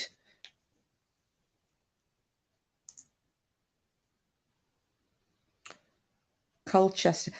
That's not. Colchester isn't a county, though, is it? Or is it? Colchester a county?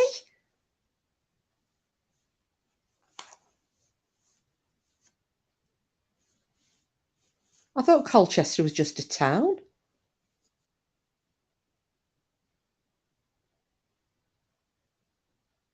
Is it? Green Eyes is saying Kent.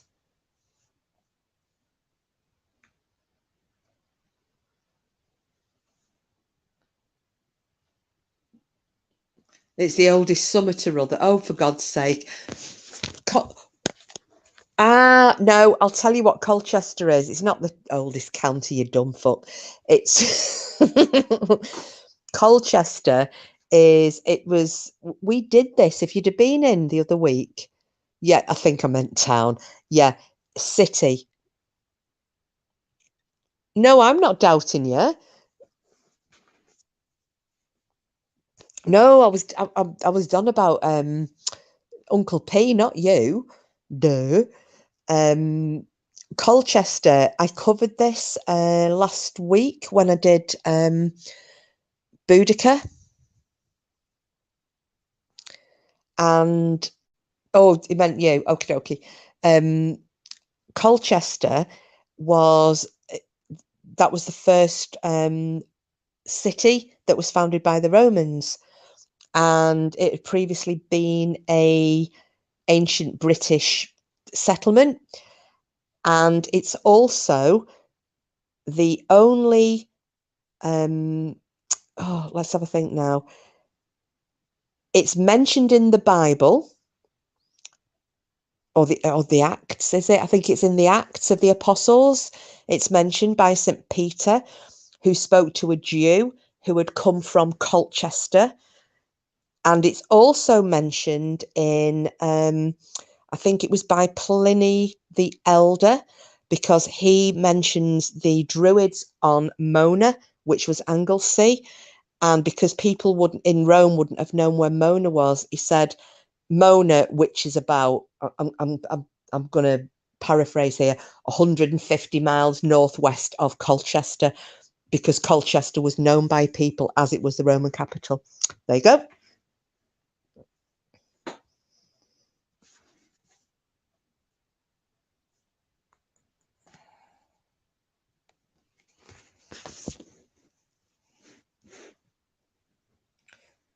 Right.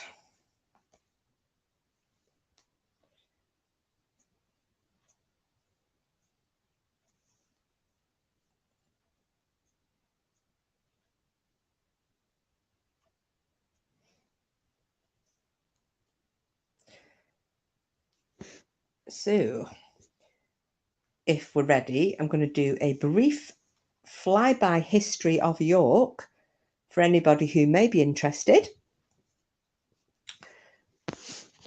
especially those who are abroad who have never been, and those in England who have never been. So, if you're all sitting comfortably, I shall begin. Right. So, York dates back, well, as a city, it's the 1st century. However, I have to compile my top 10 love songs ever. Oh, very nice. Oh, or is that should be fave songs ever? Oh, I'm going to say fave. Oh, you'll have to let me know what's on your list then, Uncle P.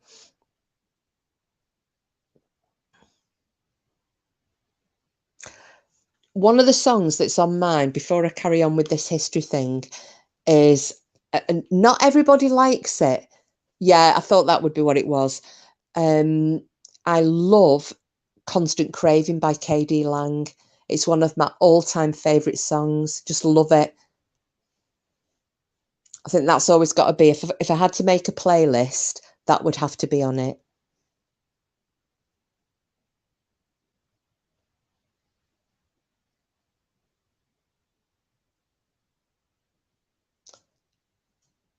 Yeah, it's a beautiful song, that. I just love it. I love the music. It's everything about it. Really like it. And the voice on that is great. Not my favourite artist, however, that song, beautiful. Have a listen. One of my recommendations before you go, have a listen to, there's an artist, and she's Australian, and she's called Missy Higgins. And she has a song called The Sound of White. Have a listen to that and let me know what you think.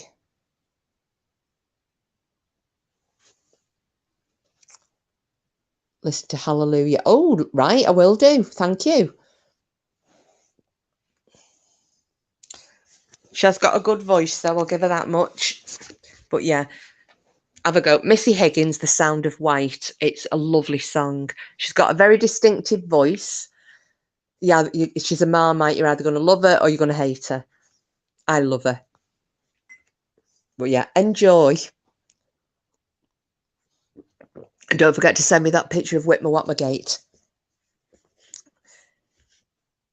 I've got my WhatsApp on. Right. So, guys and gals, let's get on to York. Right, so I'll not watch the chat for a little bit, just while I go through this, and then I'll come back to it and check if anybody's asked any questions or whatnot.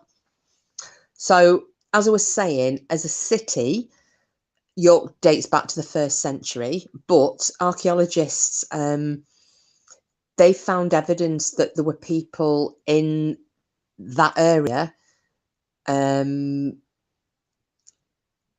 probably 7,000 or 8,000 years earlier than, you know, when the Romans first settled in York. So York was a town in Roman times.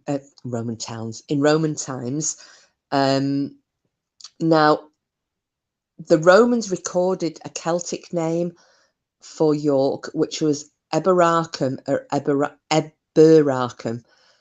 So Eboracum or Eboracum. When the Romans left in the 5th century, the Angles took over and they adapted the name to the Old English of Etherwich or Etherich, and that means the wild boar town, or rich in wild boar. Now, after that, then the Vikings took over, and again that then became Jorvik, which translates in Old Norse to Wild Boar Bay. So Anglian York was the first capital of what was to become Northumbria, and by the early 7th century it was an important royal centre for the Northumbrian kings. Now, after the Norman conquest of 1066, York was quite badly damaged, because don't forget, do you remember when we covered Get Your Kicks on Route 1066 with the Vikings, with Harold Hardrada and Harold Godwinson, and then, you know, they had the battles. So they fought the Battle of Stamford Bridge and Fulford, and so following on from that, York was substantially damaged, but after a while and repairs and so on and so forth, it then became the administrative centre of the county of Yorkshire. And it's always been a very, very prosperous place. You know, it was massive with wool, the trade in wool during the medieval period. It was a royalist stronghold during the English Civil War. It was eventually captured by the parliamentarian forces, but anyway. And I'm going to go on to telling you about the Roman, if I do Roman, and then I'll go through the Middle Ages and so on in a little bit more detail. So, Roman York, right, at the time, the Celtic tribes that were around there were called the Brigantes and the Parisi. These were like the two main Celtic tribes in that region. York was probably or possibly on the border between these two tribal lands. So if any of you remember, when we covered Boudica, we were talking about the Brigantes having a female ruler who decided to collaborate with Rome to save her people. She wasn't going to fight against them, and she decided to basically become a client ruler. So when their leadership changed and it became hostile to Rome, the Roman general who led the 9th Legion north of the Humber,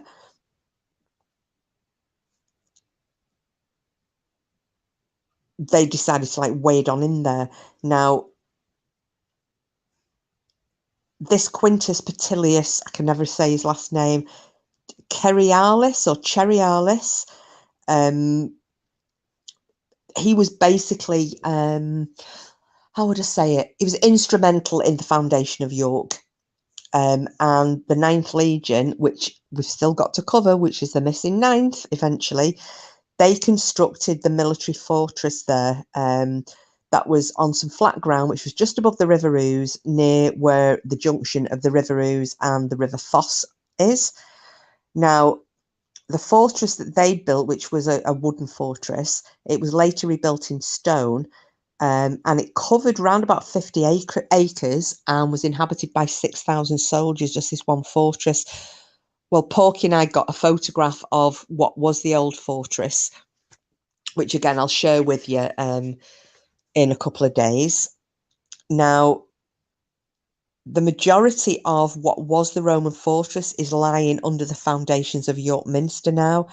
When they were excavating the undercroft for the Minster, they found some of the original walls there of this fortress. Now, I've seen some of these when I've done a tour in the past, and it's amazing to see how, you know, the ground level has increased over the years. And obviously that's an accumulation of waste and, you know, soil and this, that, and the other. But I always think, if you think about Roman foundations, until you actually see how much lower they are than the modern city, it's quite a shock, you know. Well, I found it quite a shock anyway. So at some time round about the early to mid 2nd century, the garrison of the 9th Legion got replaced by the 6th Legion. Now, this, again, to just touch on it slightly, there's no documented trace of the 9th Legion after 117 AD. I'm going to leave that there because we're going to cover that on a future live. Now, the emperors Hadrian, Septimus Severus, and Constantius I all held court in York during their various campaigns. Now, while Severus was staying there, he proclaimed York the capital of the province of Britannia Inferior. Don't know why he picked it that. And it's likely that it was him who granted York the privileges of a colonia or city. Constantius I died during his stay in York, and his son Constantine the Great was proclaimed emperor by the troops based in the fortress. And again, Constantine the Great, we saw his statues there, and it's Constantine who was instrumental in the foundation of what was to become the Catholic faith. That again is a story for another live, but it's just quite interesting to see what happened, yeah, and how important York was. So I'm going to leave that little bit there, and I'm going to go on to my notes on post-Roman York. Now,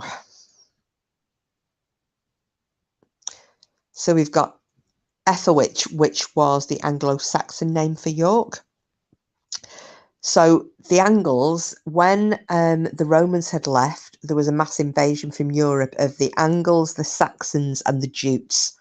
So there were actually 3 different tribes. They then just became known as Anglo-Saxons. The Jutes sort of got swallowed up into the larger of the 3. Yeah, sorry, into, you know, the other 2 of the 3 original groups. So they settled in this area in the early 5th century. As the Romans left, the Angles came in. Now,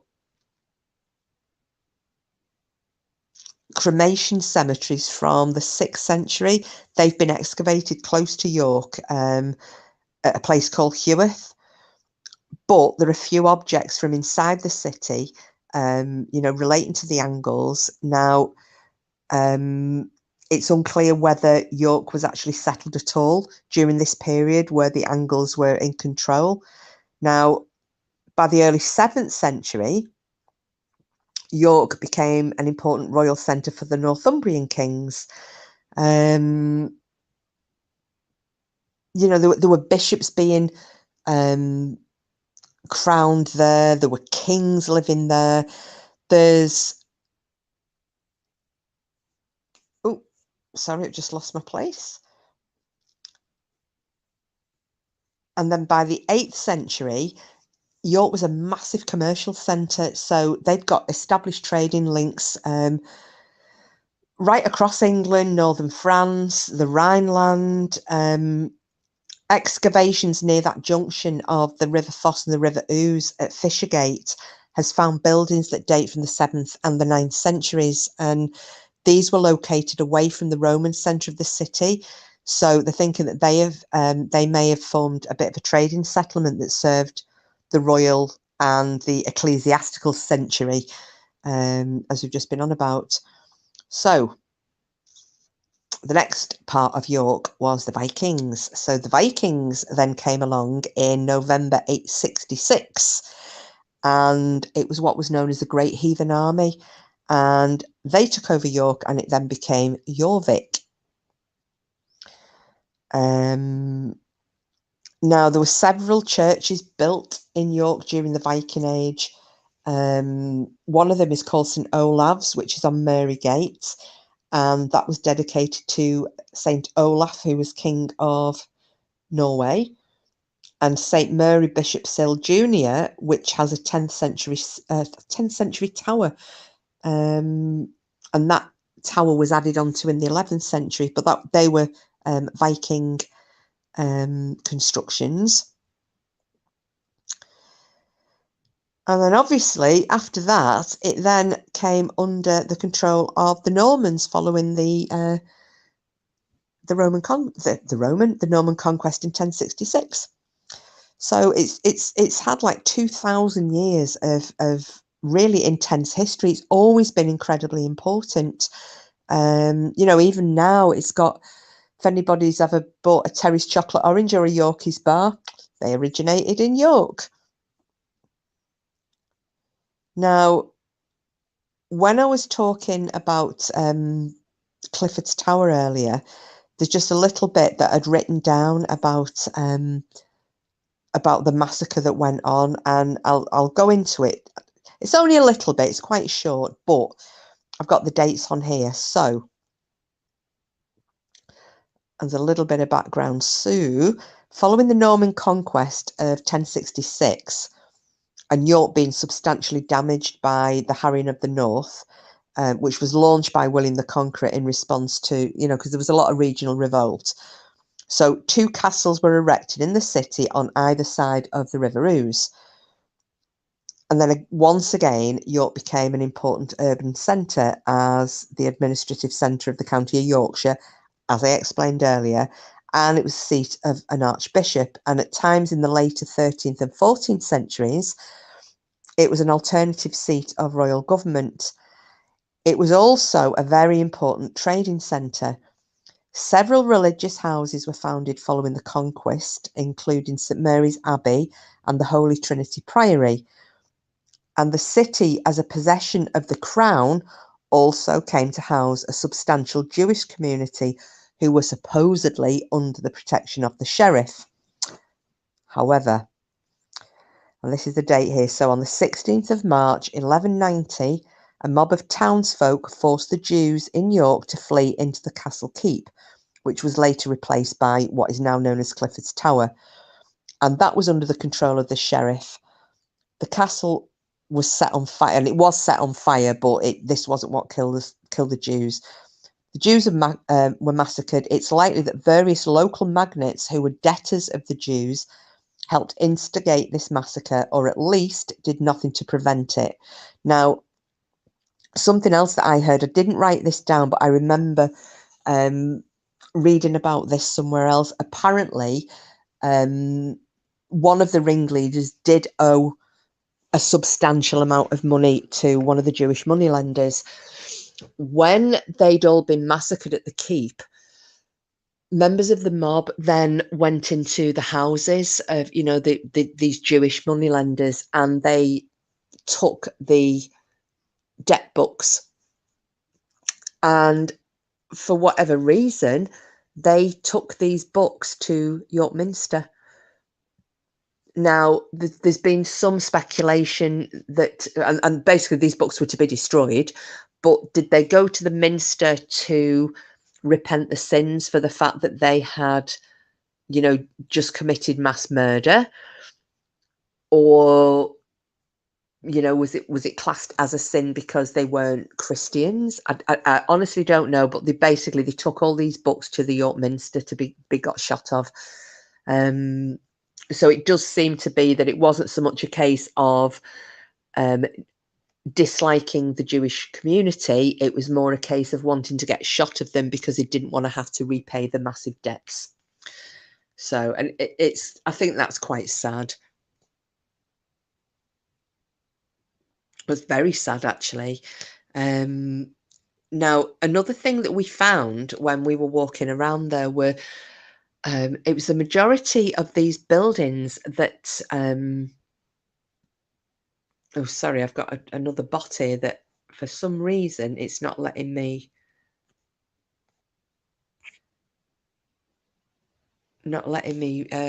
get rid of them. Crazy. One of the other things that we saw when we were walking around were that a lot of these medieval churches, or even Norman, Norman being the earliest, and the medieval being the follow-on period, a lot of them were previously Saxon. That we found a few foundations that we were having a good look at, and you can tell with the different periods on a lot of these buildings, you can see where the bricks change. So they do retain the original foundations. Maybe the bottom lines are stone, because if anybody's seen Norman,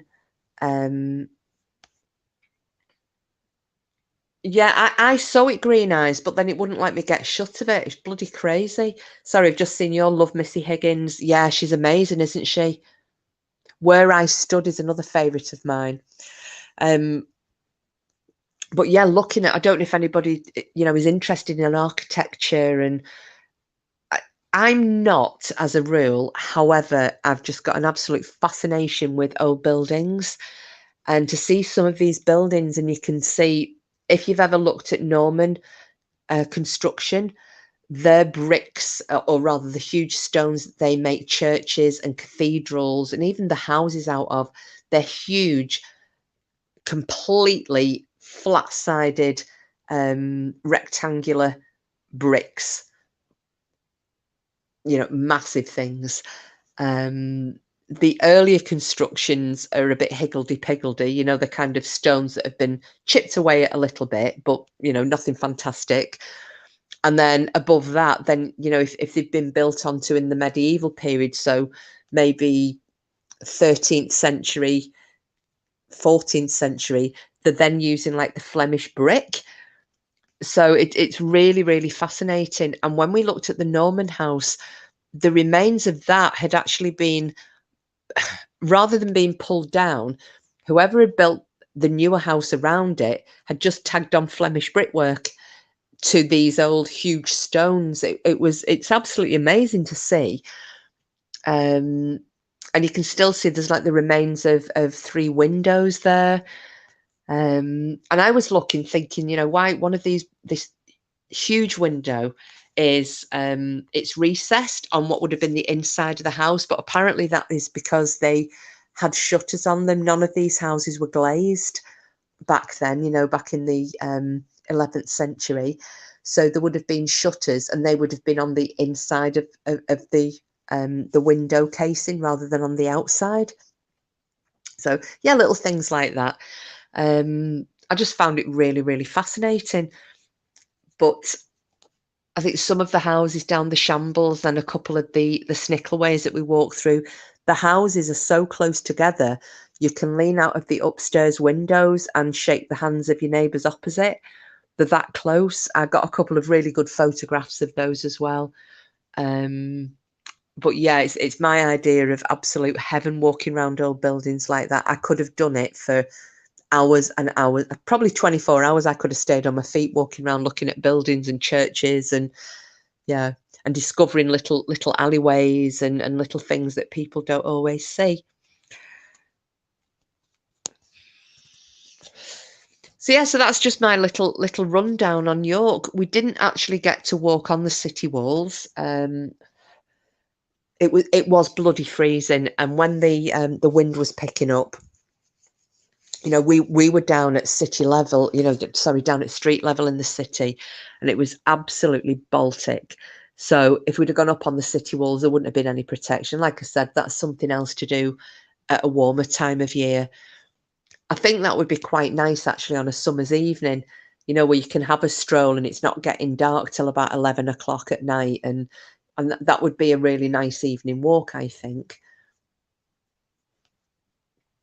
So, what would people like to have a little nit-nat about? Is there anything you want to know about York? And I can see if I can answer it. Or, like I said, don't ask me about Porky's uploads because I can't tell you. All I'm going to do is keep promoting his videos and promoting his channel. But I've had to be quite careful about what I say tonight so that I'm not talking about anything that he's going to talk about. Cryptic much? Or we can talk about what's been going on in YouTube world, or anything really. I can also tell you, this is something quite good. When we got back last night, we went out for a meal. So Porky went to pick his daughter up, and he'd asked me just before we went away, he'd asked me to book us a table for last night for me and him and his daughter, because she wanted to try this steak challenge, right? Get this, 12 years old, lovely slim girl. So she's, she's not a big porker. Lovely slim girl, 12-year-old. She managed to annihilate a 32-ounce steak. And after that, she then managed to annihilate a hot chocolate, I think it was hot chocolate fudge cake, and quite a bit of ice cream. There was 2 desserts ordered, but she decided she liked the cake better. I was like, get in there, lass. Good on you. So yeah, very impressive feat, I think.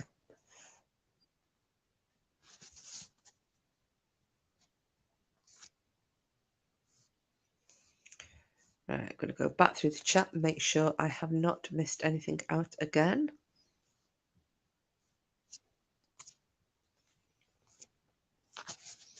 I know, green eyes. But, but isn't it good seeing kids that have got a decent appetite? I personally cannot. I mean, I had a friend who used to do that. I just pick at things. I don't have a massive appetite, but I'll eat. I won't pick up a lettuce leaf or something. I just don't eat a lot in one sitting because I get full very easily. I would struggle with it, Julia. But like I said, I haven't got a big appetite in one go. I can't imagine eating a 32-ounce steak. I know, but that's it, lady. She did bloody good, because I think Porky thought she wouldn't manage it. He was doubting that she would have managed it, but she flipping did. Walloped away into it, and the nice steaks there as well. Green eyes. It's always good seeing kids eat well. It is. It absolutely is. If you're going to start picking at your food and watching what you eat and, and watching your weight, wait until you're in your 30s. Enjoy the first 30 years of your life and eat whatever you like.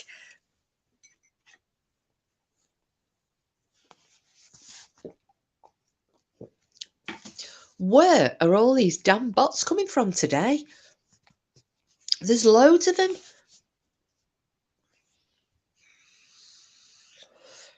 So while we've not been here, has anything else happened with the whole what shall I call it? Saltygate, with people sticking sticky beaks in?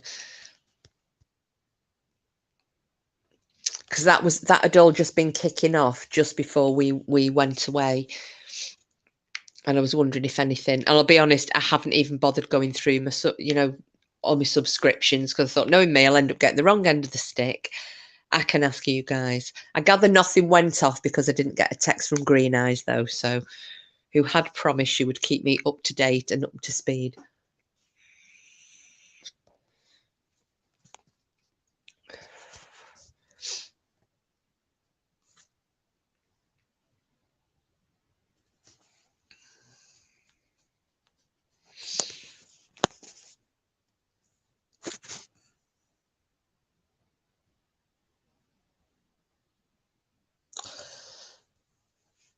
Now, I'm not sure. I'm not sure when I'm going to be online next. All quiet. Oh, well, do you think somebody's learnt the lesson, Green Eyes, or do you think it's just the calm before the storm? Oh, storm. Speaking of which, people in the UK, because I know not everybody watches the news. Are you all aware of this storm Eunice that's coming in overnight and into tomorrow, Friday? Because various areas of the UK are on a, they've got a danger to life warning. And people are being advised, unless you absolutely, especially if you're in one of the red zones, unless you absolutely have to go out, you better to stay at home, because I think they're expecting quite significant snowfall on the back of these high winds. But they're expecting winds of like 100 mile an hour. Yeah, simple as well. There's Dudley, because obviously where I work, this is what we deal with. So we've had Dudley come in. Following straight behind is Eunice. And then apparently there's a third storm front that potentially may hit on Sunday. But we didn't have any significant information on that. I suppose it depends which direction the winds head and what happens on the back of Eunice. But yeah, it is here, Simples. This is the calm before the storm. I think through the night, the winds are going to start picking up. I know it's going to hit northern England with the high tides tomorrow. So the high spring tides apparently come in round about midday. That's when we're expecting the worst of it to hit. So it looks as though the southwest of England is going to be the worst affected, and they're on the red warning. But yeah, if you don't have to go out, then absolutely do not. What's the theme for Friday, or are you not doing one this week? I can do one. What do you think? Do you want to do another? Because this week's kind of my own calm before me storm. I will be at the gym. It will blow me home. Yeah, just be careful. It's more a case of dodging, flying debris and trees and what have you. Just be really careful, because they're actually saying this is going to be the worst storm in decades, depending where it hits. And we all know what happened. Was it in the 80s? Was it with was it Michael Fish who said there wouldn't be a hurricane? Because 100 mile an hour, that's like hurricane levels, isn't it?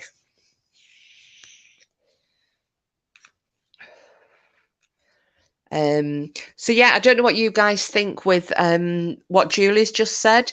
Do you want to do an incognito night tomorrow? Because I'm having, like I said, me calm before the storm.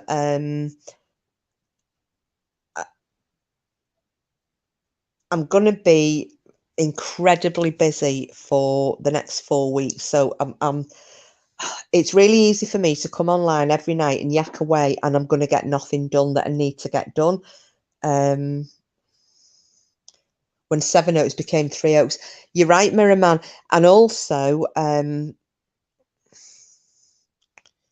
we could do a windy. Oh, we could do a windy one. A fence fell onto a car in front of ours yesterday. Did it, Julia? Oh my goodness.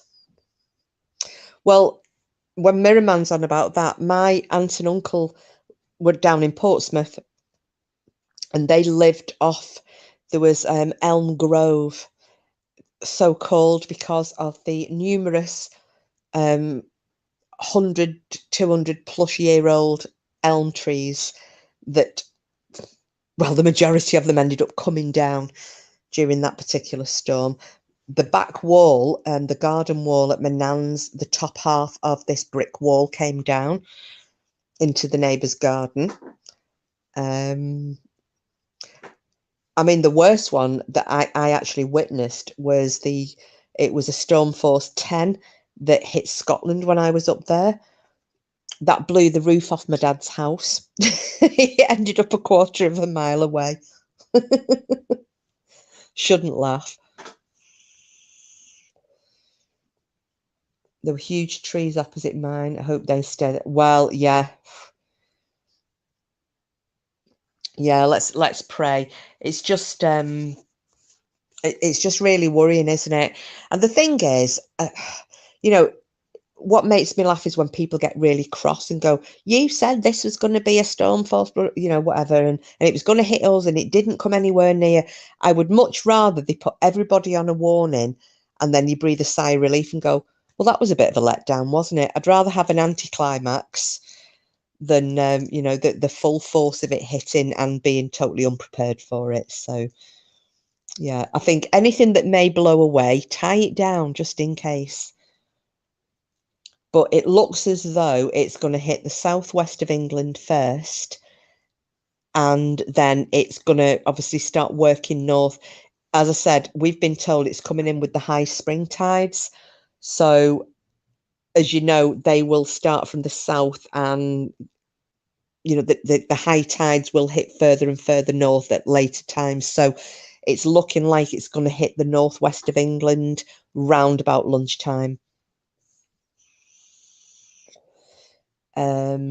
Not sure if I have Morgan tomorrow or Saturday night. Okay, well, I can't come on Saturday because I am doing baking on Saturday, so I won't be here. But I'll something with wind and it would sound good. But I could do tomorrow if people are interested, because the likelihood is then I possibly won't get online for the best part of the week. As I said, I'm going to easily distracted. I need to do a lot of stuff. And if I sit here online every night, I'm going to get nothing done, and I have to. So all will be revealed at a later date, but that's all I was saying. So so yeah, I could possibly do tomorrow night. Just see what everybody in chat thinks. If you want me to come on tomorrow and do another incognito, we can do it. Let me know in the chat. Merriman, sorry, did you just say you would rather have an anticlimax than a climax? No, I said I'd rather have an anticlimax than the full force of a storm. Potchop, you heard her. I have to tie her down. Oh, is this in case I blow away? If all the phone lines get blown down by trees and such, we may not have internet tomorrow. Yeah, that's a thought. Well, and the other thing as well, Mirrorman, is that because obviously with Storm Dudley, I didn't realise how many houses had actually lost power. And Porky may be glad to know that York, as we left York, Storm Dudley knocked out power to quite a lot of areas in York. So I think we got away at the right time. Green Eyes, I'm easy. We know. I'm just kidding, babe. So yeah, well, yeah, I could do just see what everybody else thinks. So Simples may not be here. Julie's up for it. You are. Any more takers on an incognito night?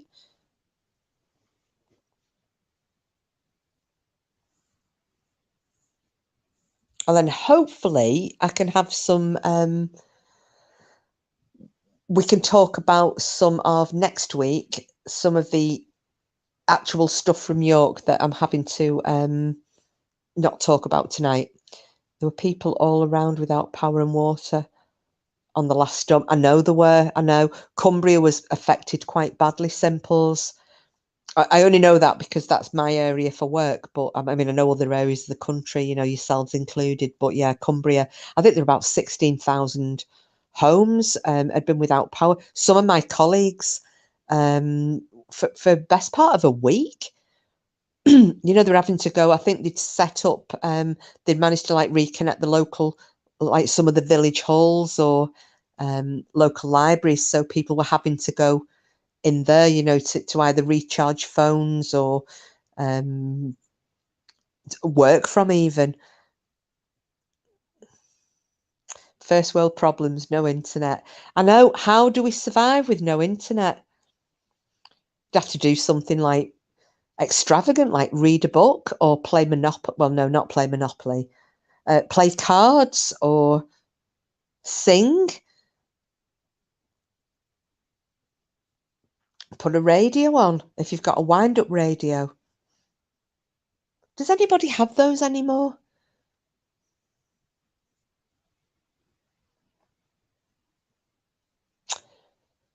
My nan used to have one in the cupboard under the stairs. People starving to death all over the world, and we flip when we have no signal. Not many takers for tomorrow. Some might be busy themselves. My charger died last Friday, and I was like, breathe, breathe. Well, Simples, I was like that last week. Do you remember when I dropped my phone in the bath? Now, luckily, I had a work phone, but I can't use that for, going on the internet. I managed to use my tablet.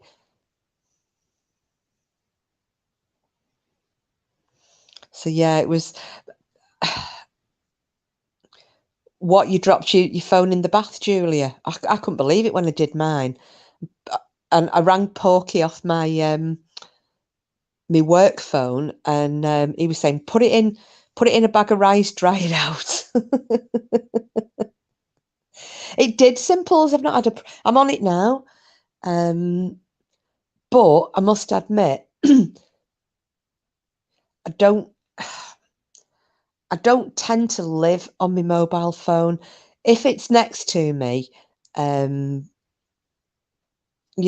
I'm sitting in the house, where it's usually either on the table or on the arm of the sofa. So if somebody texts me or rings me, I'll generally get it. But a lot of the time, like I'll go out with walking the dog, or I'll go around to my friends or something. I just leave my phone here.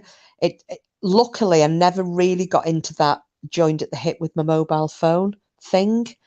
Because Porky will tell you, when we first met, I used to say to him, you might ring me and I'll not answer it because I won't have my phone.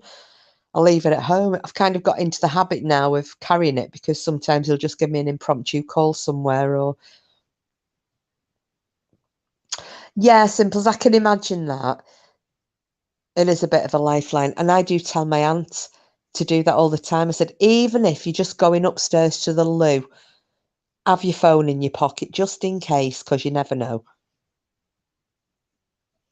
I would hate to think of her like falling or something upstairs and not being able to get to a phone. It took her quite a while, but she does now, because she's one of these, some old biddies, they always have a pinny on. Well, she's always got a pinny on, and it's got pockets. So she puts a mobile phone in her pocket now. I just want to check she hasn't got lost on her way to the shop at the end of her street. Is this me with my really shitty sense of direction?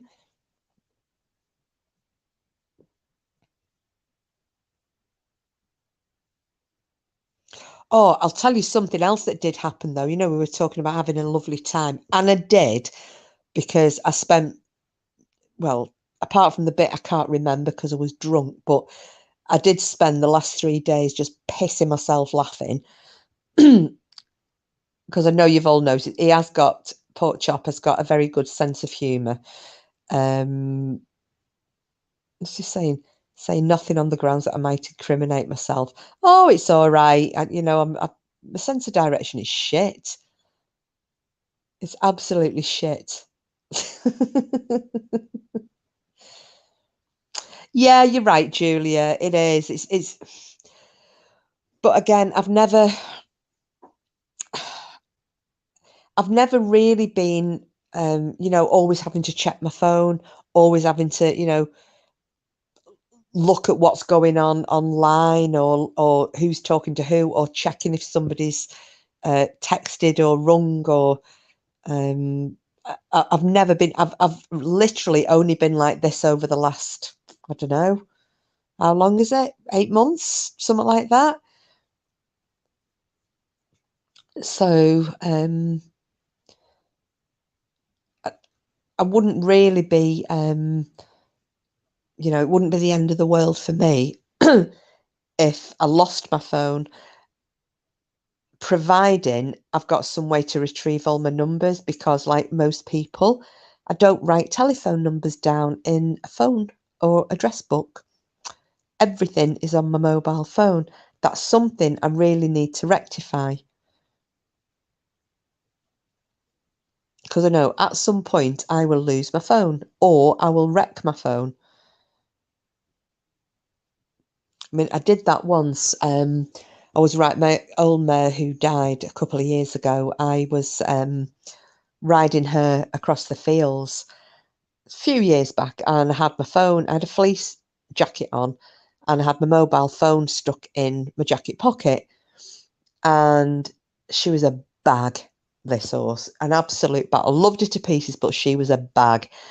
And a pheasant shot out of some, like, one of the cornfields we were riding through, and just get rid of that bot. She bolted. She kind of reared up, then did a bronc, and then just bolted across this field. So I am standing up in the stirrups, sawing her back teeth out, trying to get her to stop, because she was one of these horses that the longer she ran for, she'd wind herself up more and more and more. And she was actually dangerous. I mean, I never let anybody else ride her. And it's only when I finally managed to pull her up, and I thought, do you know what? I'm actually safer being off her than on her, because at least she'll pay more attention to me holding a bridle from the ground than on her back. And I got off, and I thought, I'll ring my mate at the farm and get her to come out and walk back with me, because if she brings her mare, who was really placid, hopefully her mare would calm my mare down. And I put my hand in my pocket, my damn phone had gone. So it'd obviously been rocketed out of my pocket at some point on this mad gallop across the field. We never found my phone. And the problem was I had all my numbers stored in it. None were written down anywhere. And I lost quite a lot of numbers from, friends that I'd worked with and things, people I'd lost contact with and never managed to regain contact with, because, yeah, the numbers were in my phone. So really, I should sort myself out and write everything down. Just keep a cloud backup of your phone and keep it backed up regularly. That's technical, Mirror Man. Ask Porky. I don't do technical. I don't do common sense. I'm one of these that'll go, oh yeah, didn't think to do that, or oh, couldn't be asked. And then it's too late. I tell you what, these Russian bots are on overdrive tonight, aren't they? There's tons of them coming in.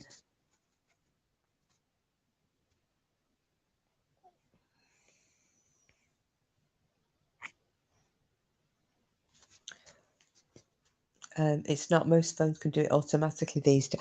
Oh, well, mine might do it. I'll ask he who is technical to check mine on Saturday and see if it's backed up.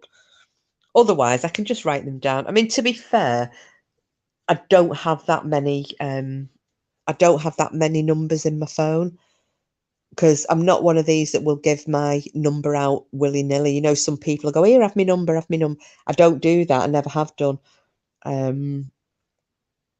So anybody who has my number, you're in a very honoured position, shall we say, because I'm very, very careful, always have been, about who has my phone number.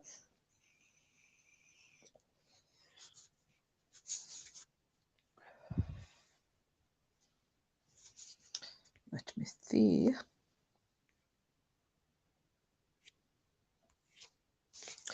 So anyway, I meant to ask Julia, what did you get to? Did you get to go for any days out while you were on your little mini break?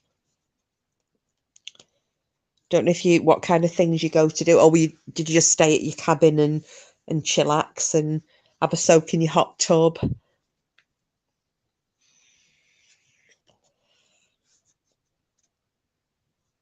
Because I'm having this week. Oh, hang on. You can't be that careful. You gave it to Porky, didn't you? Yeah, absolutely.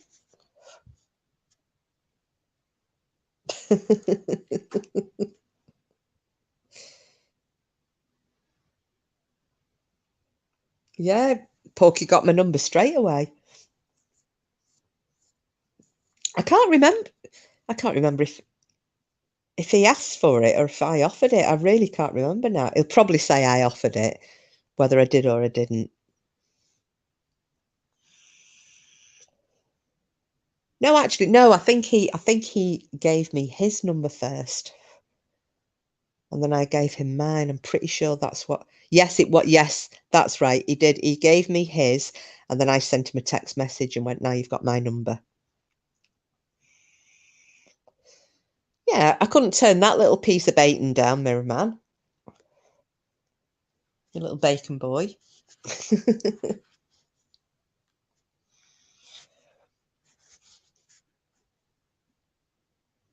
He's talking about your number. Stop telling him what you offered. Yeah, I'm talking about my number as well, cheeky. People in this chat might not realise you're joking.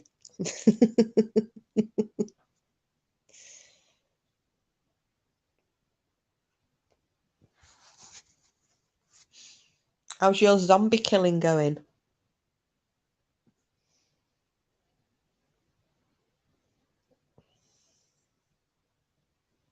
Or is it not?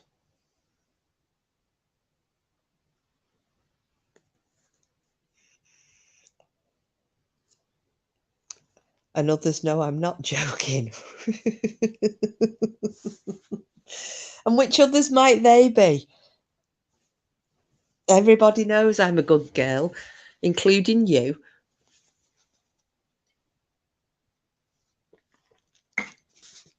Right, well, I'm going to make a decision about tomorrow. I will do tomorrow because it's going to be a last minute jobby and because I'll probably not be online for a week. I think we will do an incognito night tomorrow. I think, as Simple said, it shall be wind related. Is this Green Eyes the contortionist?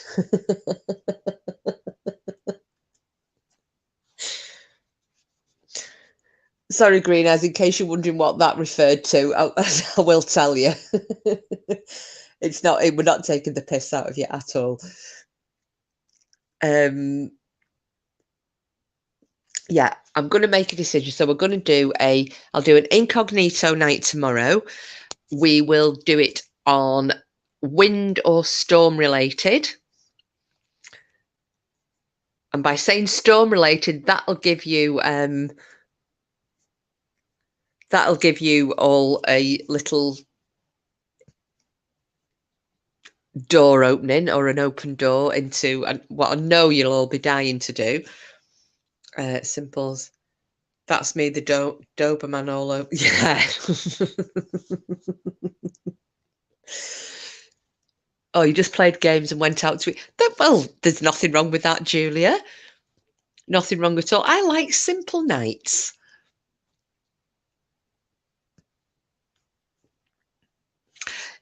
Is it just me? Okay, I need to ask this. Does anybody, because we were never allowed to say fart when I was a kid, it just wasn't a polite word that we were allowed to say. So you'd say things like pump or trump. And the other one was boff. And I said that the other day. And Porky just looked at me and he went, "How old are you? 5? Does anybody else do that? Does anybody else say boff? Or did you all outgrow it when you left primary school?"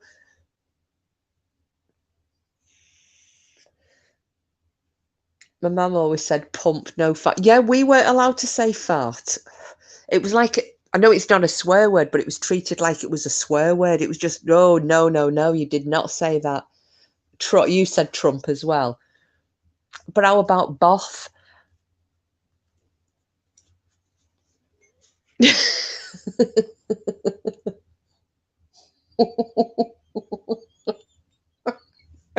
I'm really sorry.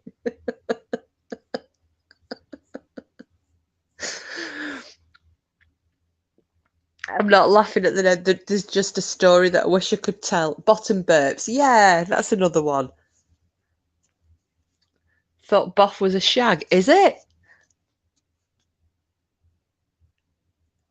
I think it is just me, green eyes. I will say Trump occasionally. And I did say I'll do a little pump, but not that I pump because I'm a lady. I don't make smells. But yeah, at some point there might be a story that I will share.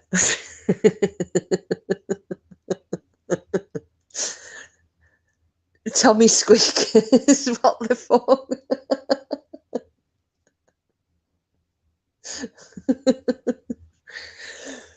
So like when you were talking about the phantom raspberry blower, I saw that there was oh, I can't remember what, there was a program on and they were showing clips of all old comedy shows and that was on it. Well, farts make me laugh.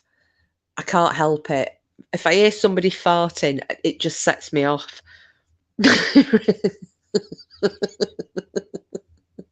Furry farts. Yeah, the two Ronnies. And yeah, that was just making me laugh. This thing looking like Jack the Ripper that appeared out of the dark and just like. I'm glad it's not just me then, Simples. Porky was thinking I was really weird because I was just laughing. I laugh at farts. I don't know why. I just find them hilarious. So long as they're not done in my face and so long as they don't reek like rotting flesh. Well, do you know which word makes me laugh? Simple as turd. I don't know why. But turd really makes me laugh. It's like I heard somebody the other day talking about needed to go and have a dump, and I hadn't heard that for a long time either. So again, I just set off. You know, when words are descriptive of what they are. Yeah, that's like the little lad. Mum, do farts have lumps?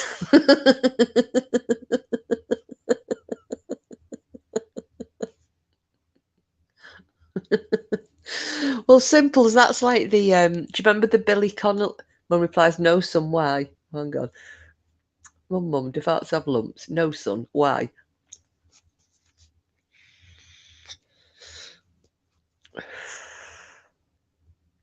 Little kid, I've just shit myself then.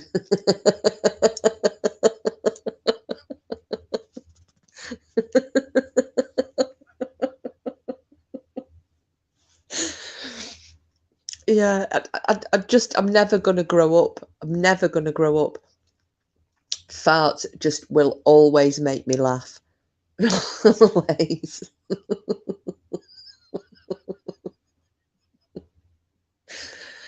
And again, without going into any tales, there's a tale of several farts that nearly caused me and Porky to fall out big time.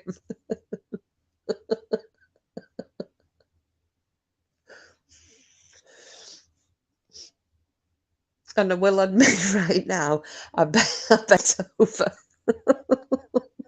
I think there was a bit of pressure, a little pump came out because I won't fart in front of anybody, but I did. You know when people say they've never farted in front of the partner pub, well, that's it. Simple as that's what I'm just saying now. No, Julia, ladies don't fart in public. However, I didn't intend to. I just I bent over for something. I had no control.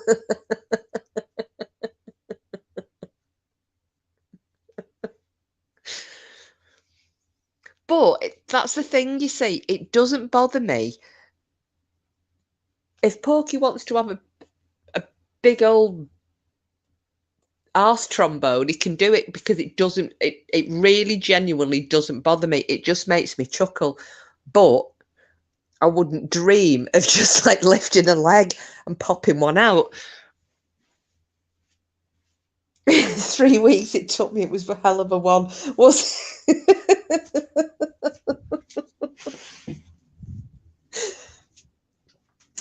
No, mine wasn't a monster. It just was a little trump.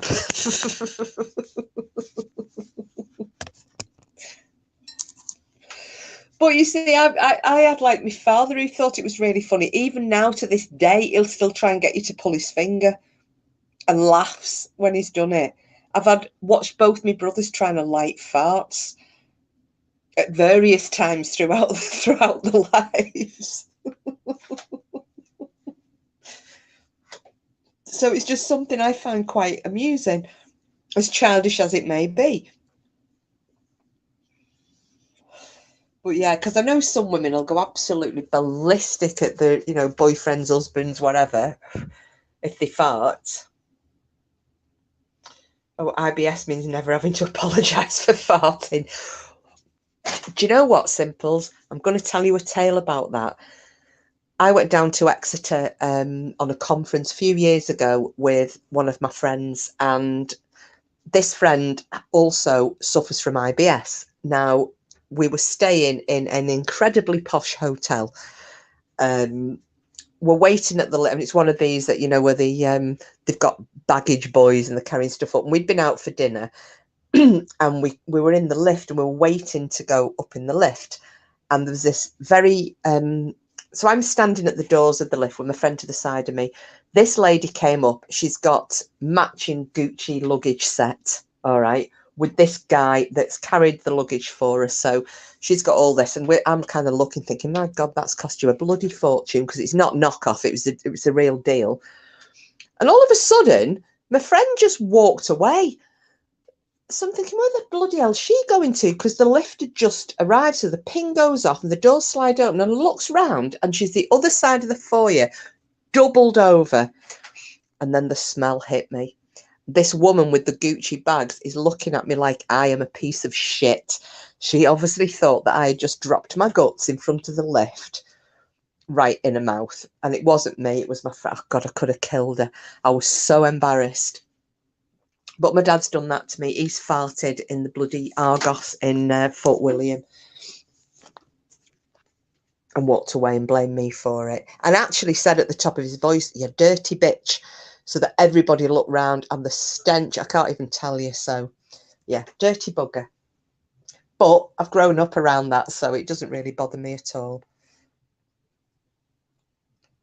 Yep, you have to order this job, and I'm following you. I shouldn't laugh really, because it's not a nice thing to suffer from, is it? I've got a couple of friends who have IBS, so yeah. It took me a long time to forgive her for that. I mean, we were howling about it, because we ended up, I think we both went into her room after, just, we had a bottle of wine or what have you, just killing ourselves. Oh my goodness, that's a long time, Simples.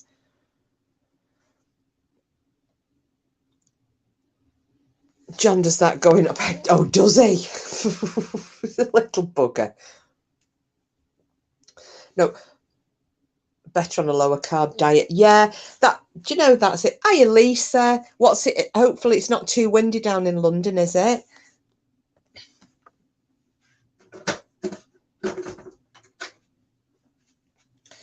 I've just noticed now the wind is picking up here slightly. Not bad, but it's just started to pick up. I mean, last night I was actually amazed that there wasn't any tree damage around here, because the wind last night was appalling. Gets worse when you get older. Well, it's like that saying, isn't it? I brought this up when I think we were having a meal yesterday, and I said there's that phrase, isn't there, for men? And it says, as you get older, there's 3 things in life: never pass a toilet, never trust a heart. No, hang on. Yeah, never pass a toilet, never waste a hard on, and never trust a fart. You're talking about farting, and then ask if it's windy in London. Yeah. Well, it could be. I'm actually meaning the weather, but if Lisa's been outside for a good old trump, I'm sure she'd like to share it with the chat. Record is 17 times in one. What, 17 trumps or poos? Simples.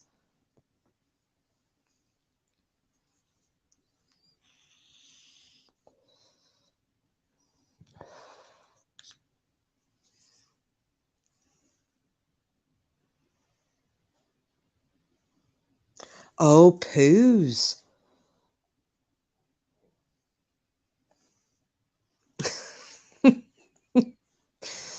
I'm not going to talk about poo, because otherwise I will start howling laughing, and I'm going to try and reel it back tonight a little bit. Lisa, we were saying that I'm going to do an incognito night tomorrow again, but the theme, because of the storm, the theme will be wind and storms. And you'll know where I'm going with that one. So feel free if you fancy joining in. But I'll do a little, and I can't imagine doing 17. I shouldn't really ask any details, should I? Was going to say, with like proper poos or like rabbit jots or something, like little rabbit berries. It's fine. I laugh about it too. You have to. Luckily, my friends understand. Yeah. It's all right. Porky told his daughter, we were in the car coming home last night, and because I was telling her a story about her dad, he decided to regale her with the story of me when I sharted in the car on the way home from London, and when I got stuck in the woods after taking bicarbonate of soda, nearly shit myself and had to go for poo behind a tree. So everybody does it. I read somewhere that the record number for a woman having sex in 24 hours is about 950 times. Really? Sorry, green eyes. I'm just asking. Water, large volume, not constipated at all.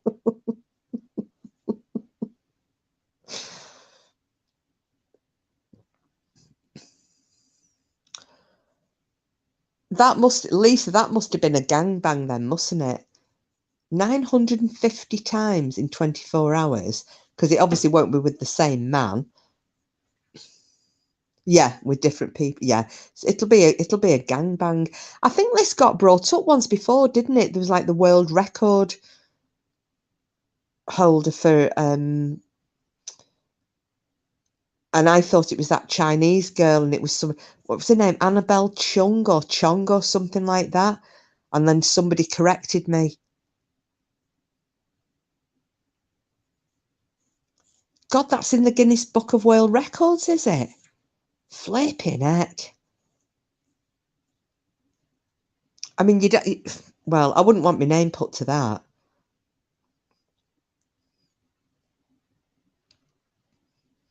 But she struggled to sit down properly.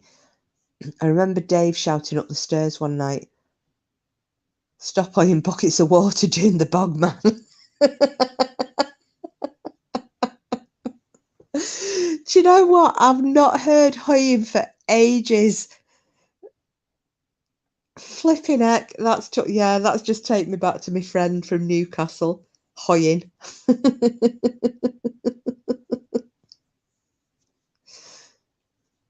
I love those regional words. You don't hear them anywhere else.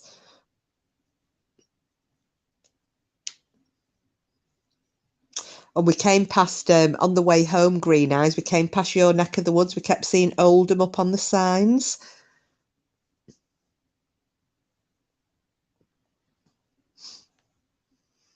I think I said about 9 times, that's where Green Eyes comes from. That's where Green Eyes comes from. Porky thought there was an echo in the car.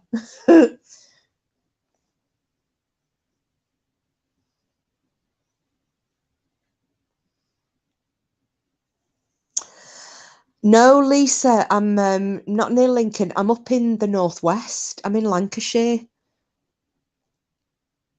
Is there anything going on in Lincoln? Or is it just a general question? I have been to Lincoln before. It's very nice. Another historic place, isn't it?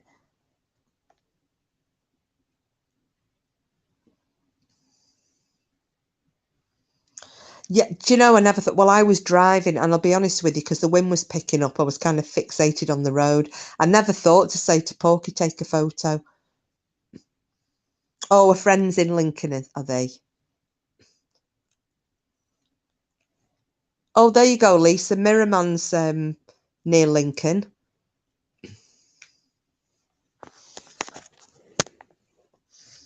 If you have a questione for Mirrorman, I'm sure he'd be happy to answer if he can.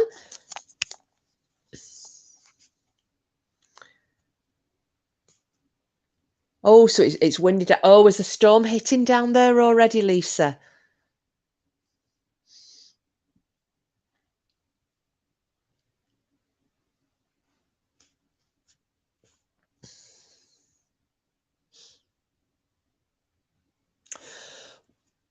Well, Simples, you might be getting at some point, you might be getting a little knock on your door and telling you to put the kettle on.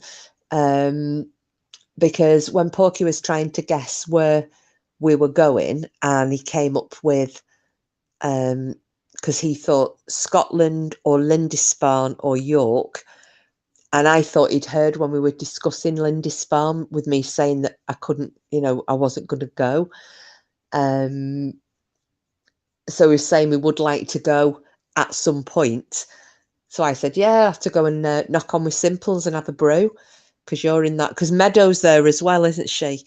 In that neck of the woods. So you might get, when we go doing a little adventure. But he said 3 places. He said Warren Percy, Lindisfarne, and there was a third one, and neither of us can remember what the third place was that he said, killing 3 birds with 1 stone.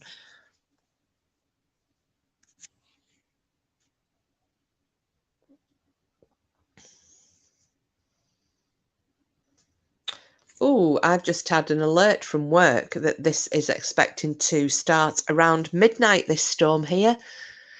I watched the first 6 episodes of Vikings. I was crying at the Lindisfarne episode. Oh, no, Simples, isn't it bad?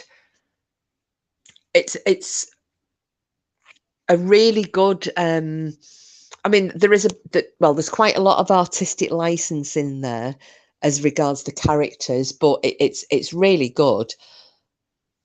I love it when people, and the other one to watch as well, Simples, if you want a bit of a variation from Vikings, you can watch them, concurrently, is The Last Kingdom. That's brilliant. I think Frida got into watching that. Mirrorman, where I live, if you face east out over the Wash and the south end of the North Sea, the next time the land rises significantly above sea level is the Russian steppes. Is that right? I don't know if anyone's in London tonight. Lisa, are you by Skegness, Mirrorman? Do you know what? I don't know why, Mirrorman, but I thought you were. I don't know why. I thought you were like up north somewhere, like Manchester or something. Not far from us. It's funny, isn't it, how you start to think people.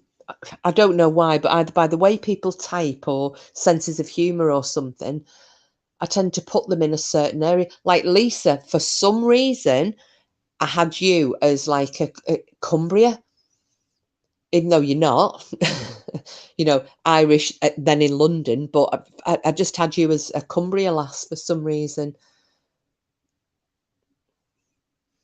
I mean, even if I wasn't sure with Simples, I'd know by the way she types, with some of the words she puts in. And same with Cassis as well. Mirrormount, no, he's in South Lincolnshire, Lisa. Are you on the red warning as well then, Mirrorman? Do you know?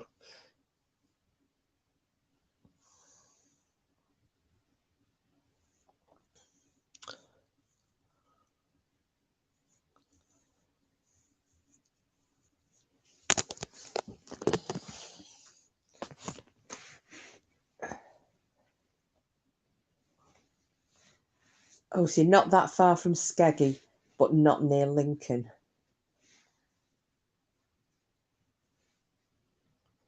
Ooh.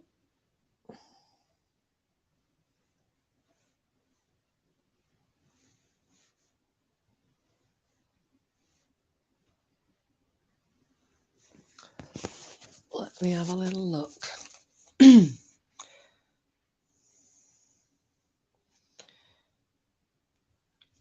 What have I missed here? Oh, gosh. Oh, the chat's suddenly gone really, really quick.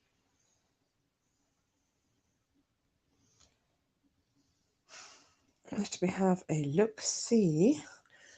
Where are we now? By Skegness, Manfred. That one, no, South Lincolnshire. Originally from Northern Ireland. Yep. I wonder how old Tynemouth Priory is. Not from Skeggy. Simple as Amber this afternoon. Merriman. Suppose I ought to check. London is on Amber from Friday. Right, let me go back. So, Tynemouth Priory, I am sure. I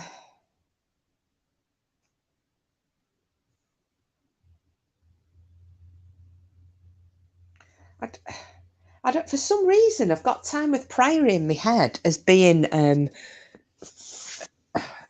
Norman, but I'm not sure. I hope Porky does somewhere near me sometime. Well, I think you probably will do, Julia, because you're near Toddy, aren't you?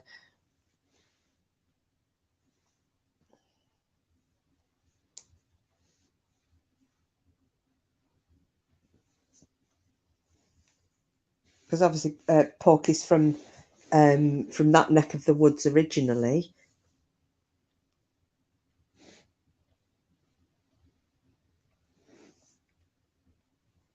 Because I thought of the Priory when watching the Lindisfarne episode. Yeah, because I think I'm trying to think now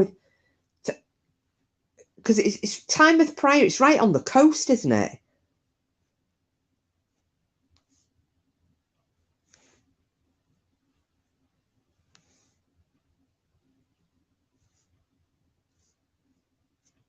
I think.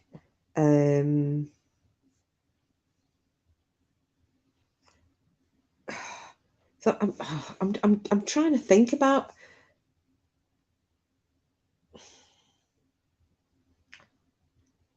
Sorry, I've gone quiet. I'm just trying to think about the. I know that Tynemouth Priory got raided, didn't it? Like the Viking raids, they were hitting Tynemouth Priory, so there must have been something there, like late Saxon period, on the cliff edge. Right, okay, because there's a castle as well in the Tynemouth.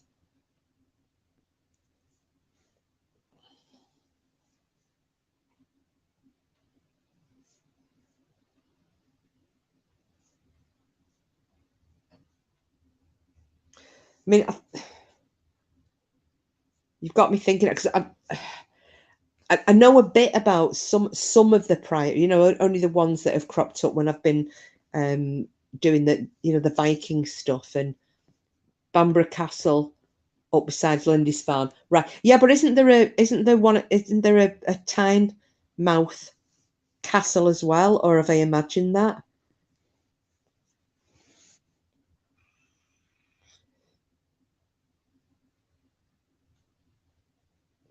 But yeah, I'm pretty sure Tynemouth Priory as it is Norman. Like I said at the beginning. However, I'm pretty sure that in the 9th century, Tynemouth Priory, which would have been Saxon at the time, was hit by the Vikings. I'll have to look that one up for you, Simples, because I don't know. I'll hold my hands up. I don't actually know, but I'm thinking. I mean, it's one of those that probably, if Porky was around, he's fighting demons and things like that, but he'd probably know. But yeah, I'm going to go with that. My first answer will be, I'm pretty sure there was Saxon Priory, wooden Priory, it would have been. So what you've got now, like the remains of, because wasn't Tynemouth destroyed during the Reformation as well? Wasn't it partially destroyed by Henry VIII's Reformation? Or am I thinking of? Yeah, I'm going to shut up because I actually don't know. But I'm thinking it was. There's definitely been a priory there. right through from Saxon times. That's my answer. I'm going to say there was a priory. It was from Saxon times, and then the remains of what is left now, I think, was founded in the Norman times, I think. And I'm pretty sure as well that it was destroyed during the Reformation, I think.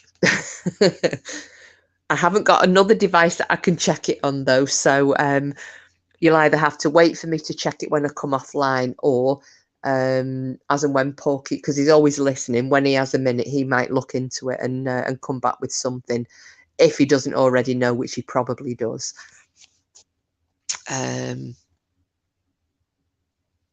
Oh, there's only the Priory on the coast. I think there was a castle inland, Newcastle. Right, I'm probably getting it mixed up then with Bamborough.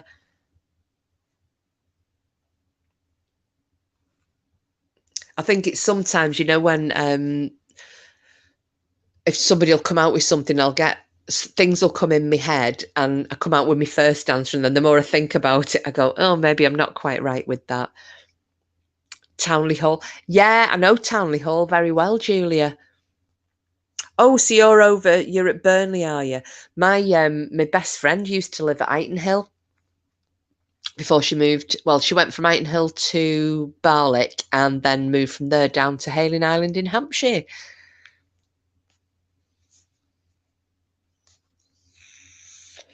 So we many a time went walking the dogs round Townley Hall, round the grounds there.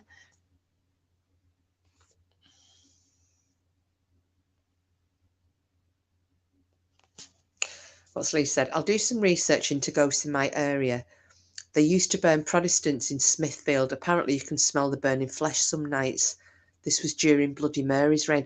Oh, I tell you what, Bloody Mary, some of the stories, there was something, again, Arthur Tale Harry here, I'm sure it was on the Isle of Wight. And again, there was a little group of, right, so you're in Burnley as well, Julia, right, lovey. For some reason, I think it was when you were saying that your husband knew Alan Godfrey, that you were in Toddy. There's me making my my assumptions again. Bamborough Castle is meant to be haunted. Most of them are. I'll tell you the one I would love to go round, Lisa, although I think I would absolutely crap myself, would be Leap Castle in Southern Ireland. Because that's got an abundance of ghosts, and one of them is an elemental ghost. And when I heard the description of that, it scared the bejesus out of me. But I would love to go. I'd absolutely 100% would love to go and do a little bit of ghost hunting on Lindisfarne, because I've just got a feeling about Lindisfarne. Alan Robson, local DJ, was doing a live from the Victoria Tunnel under the Tyne tonight. Going to check it out tomorrow.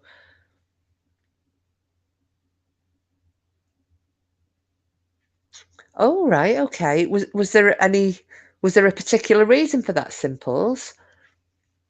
Lisa, yeah, I would love to visit Leap. I know it's but have you seen that fella who's is his name Ryan or something? That Mr. I think it's Mr. Ryan or O'Ryan or something. The guy who bought it and he's been renovating it, and they're living in it, and it's a shithole, isn't it? Like the room's all full of bales of straw and crap, but you know, they get a lot of visitors in there. I mean, I suppose he's got to raise the revenue somehow, because that must cost a fortune. Oh, he does regular ghostly lives around the region. Oh, so that's what he's doing then, the Victoria Tunnel. I mean, I'd love to go back to Mary King's Close in Edinburgh.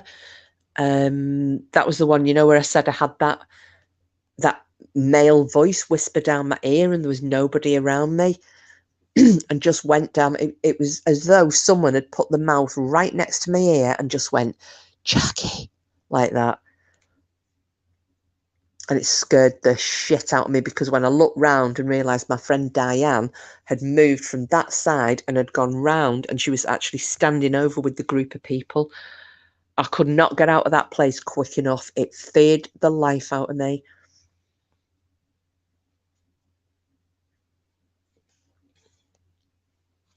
I mean, there's so many places to go, and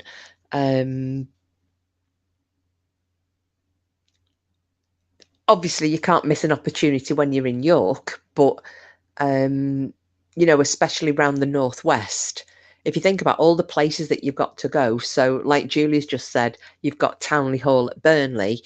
The Winter Gardens in Blackpool are supposed to be haunted, although I've seen a couple of, although it says they're haunted, I have seen a couple of different ghost hunts that have never actually turned up anything. You've got Chingle Hall, which is up in the Goosner direction.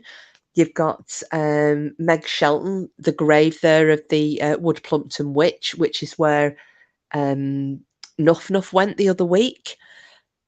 We're also not far from Pendle, so you've got the Pendle Witches, you know, Sabden and Barley going out there. You've then also got Clitheroe Castle, you know, that's a Norman keep, isn't it? Oh, so we worked all over Lancashire. All right, Julia, okay. For some reason, I thought, yeah, it was just one of those. I just got it in my head. I made the assumption that you were from Toddy. And then you've got the going near Colne. There's like the abandoned villages, and actually, Porkchop mentioned one that's up in. Oh God, did he say Rossendale? I think he said Rossendale, Rawtenstall, something like that. That there is a village up there on the moors that was abandoned, and we did a little look for it, you know, on online. And I said, "Oh, is this it?" And he's like, "Yeah, that's the one. It's near. I think it's near a reservoir." So you know, there's all places like that. And then the other one, which is quite scary. I don't know if any of you have been up to Winter Hill, which is up here. It's just up on the West Pennines, and you've got Rivington Pike and Winter Hill, and then there are, you know, there are Stone Age burial mounds up there. Well, apparently, you know, people go up there doing ghost hunts, but it's a bit of a UFO hotspot, allegedly, as well. So, you know, there's no end of opportunities. There are haunted houses everywhere. You've got Salisbury Hall as well. You know, that's a haunted house. The village now underwater. What's that one in Cumbria called? Oh, isn't it in? I think that's in Haweswater, isn't it? Simples, I think. We were talking about this in the car the other day. And then the other one that I said, as we were driving home yesterday, and we were coming on the motorway, obviously, because it comes through Saddleworth Moor. And I said, you know, as gory as it may be, Saddleworth, to do a ghost hunt, can you imagine that? I mean, look what went on up there. Yeah, it would be hard to get into some places at night. However, there's nothing stopping you being outside some of these places at night, is there? You know, so long as you're not in the building itself. But some of these ghost hunters that, you know, they gain access to these places, they're climbing through windows. I wouldn't like to get lifted for it, but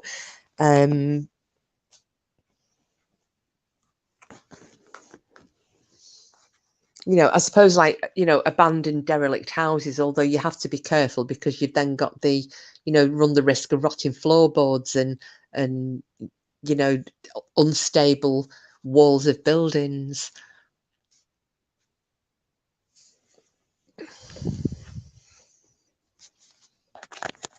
But yeah, I mean, the places that you can visit, the lists are, you know, it is endless. There,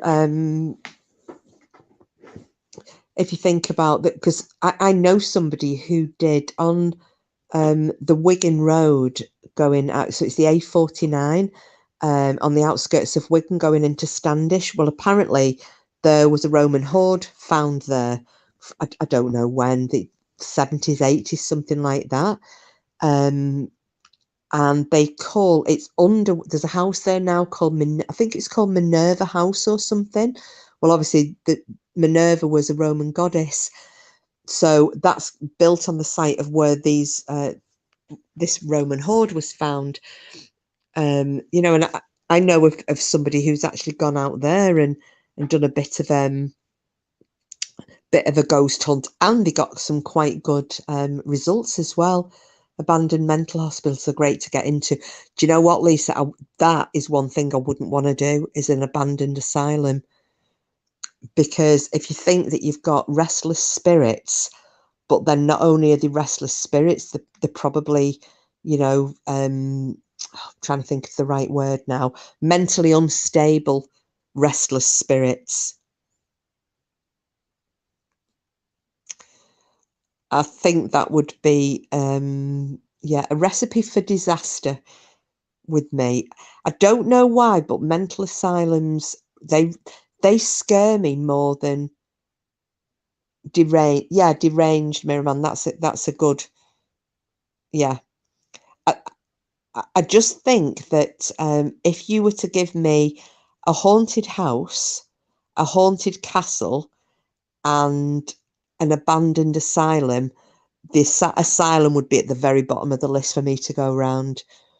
It's something about it. Yeah, it just doesn't sit well. The same with prisons. You can go and you can do ghost hunts in some prisons. Would imagine they're mainly sad. Yeah. And also though, Lisa, if you think about especially if the ones that are a couple of 100 years old, well, people who ended up in those asylums, they were, for the most part, they were treated appallingly, weren't they? Just thinking of Vikings programme again. The bloke that plays Ragnar, my son looks a bit like him, and his hair is similar without the long bit. He says Ragnar copied him, did he? He's a good looking, it's Travis, is it Fimmel?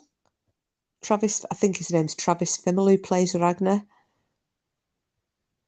The Australian guy, isn't he? I like the guy who plays his brother Rollo, though, Clive Standen.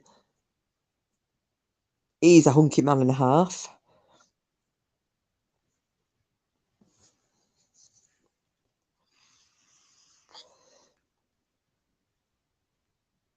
He's got that, yeah. And in the later series, because obviously if you're getting hooked in this one now, in the later series, there are other characters that come in, and you think, oh, Lisa, and a lot of them had nothing wrong. Some were depressed or even homosexual. Yes, Lisa. And also don't forget, unmarried mothers used to get thrown into asylums at certain periods of our history. Very, very sad. And as I said, some were treated terribly, terribly.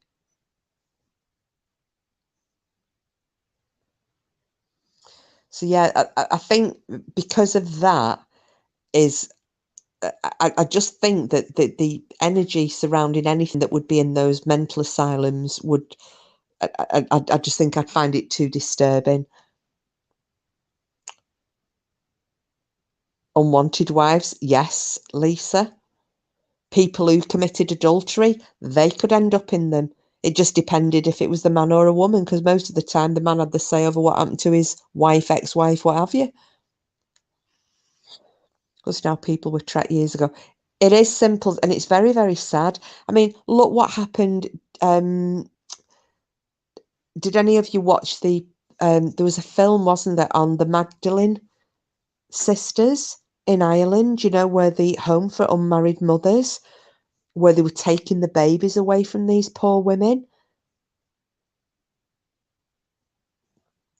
I'm going to have to go, girls. Got an appointment. See you tomorrow. All right, Green Eyes. I hope you feel better tomorrow, sweetheart. And yeah, you have a good day. I'm probably not going to be on for that much longer because I am flagging a little. It's my last day in work. Just, all 2 days I've done this week. To an appointment, not time. I knew what you meant. You're all right. We're fully fluent in typo in this channel. You look after yourself, lovely, and I'll see you tomorrow. That's it, Lisa, that laundry one. Yeah. Because it had what was her name? Oh, bloody hell. Who used to be married to, the couple who were in Shameless. The girl who played Fiona. God, I can't think of her damn name.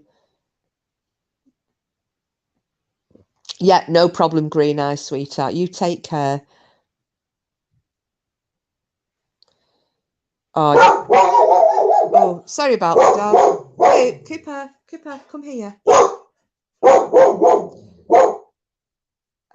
Lisa's going. You have to go to your side. Oh, all right, Lisa, love. You take care. Come here, Cooper. Oh, okay. Oh, Julie, you off as well, sweet? Sorry about this. Hang on. Come here. No, stop. Stop it. Stop. Sorry about that. We had a bit of a doggy interlude. Yeah, you have a good night's sleep. So bye, Lisa. Bye, Green Eyes. Julie's going as well. No night, Julie, loving. We'll see you tomorrow. How are you feeling, Lady Witch? Are you on the mend now, love?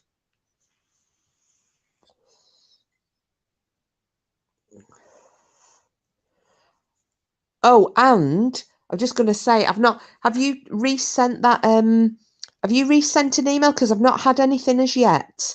It's no rush or anything. It's just letting you know that I haven't had anything come through. Yeah, protect the mama. Little barky devil. What you're up to at the weekend? Any plans for anybody? Or are people going to wait to see what this storm does? Bye, Lisa. You take care, sweetheart. Hopefully we'll see you tomorrow.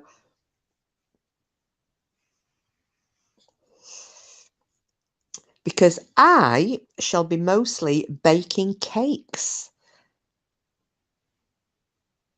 No complaints. I haven't sent it because you weren't available. Oh, okie dokie. Well, I'm fully back and available now. As I said, I might be restricted after tomorrow to maybe once a week, just for 4 weeks, but coming online, but I shall be here. Making soup. Lovely. I like a good soup. Soups and stews. Well, I've promised I'm going to do some baking with Porky's daughter. So I think we're going to be sleeves up in the kitchen, baking Victoria sponges and mini Victoria sponges and cupcakes of whatever flavour. I think I'm going to decide what they are. If we're making them, we'll decide.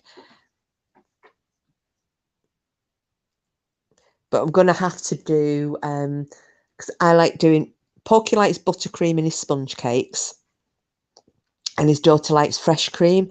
Now, when I made the last big one that she had a piece of, the buttercream was too sweet for her.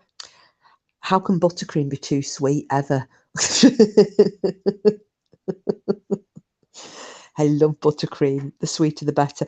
So anyway, so we're going to do a big Victoria sponge with jam and fresh cream in.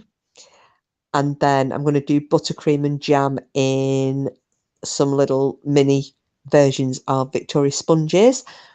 And then I'm going to make some cupcakes. And I don't know, I'm wondering whether to do like cherry muffins or something. I've got some cherries. It might be cherry. Might even make some scones. I don't know. I'll see how the mood takes me. Or what she wants to do. Because it's not up to me. I'm just going to bring all the equipment, my bowls and my mixers and my scales, and we'll have at it in the kitchen.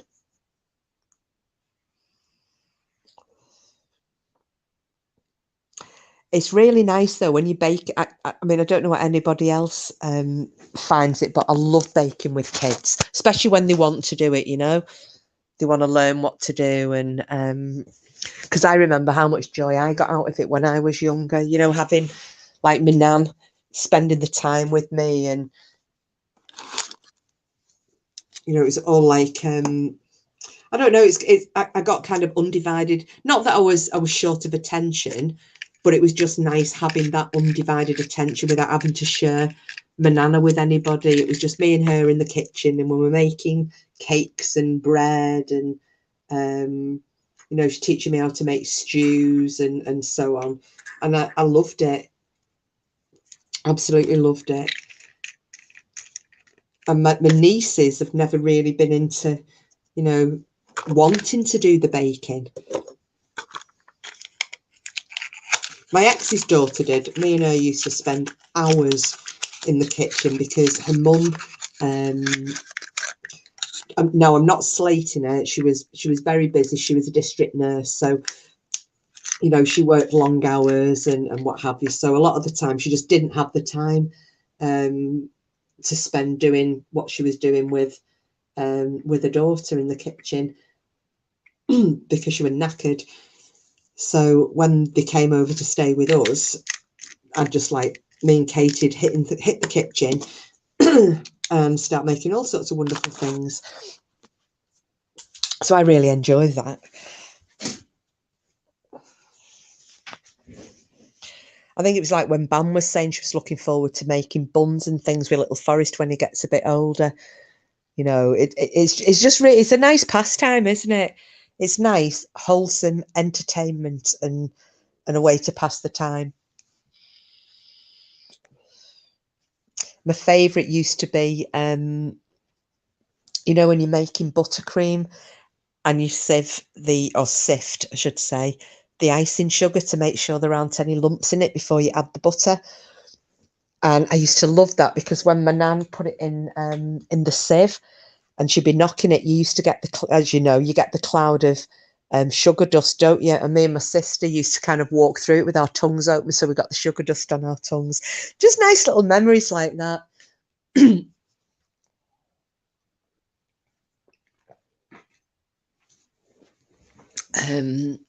I have a fab little video of Morgan when he was 3.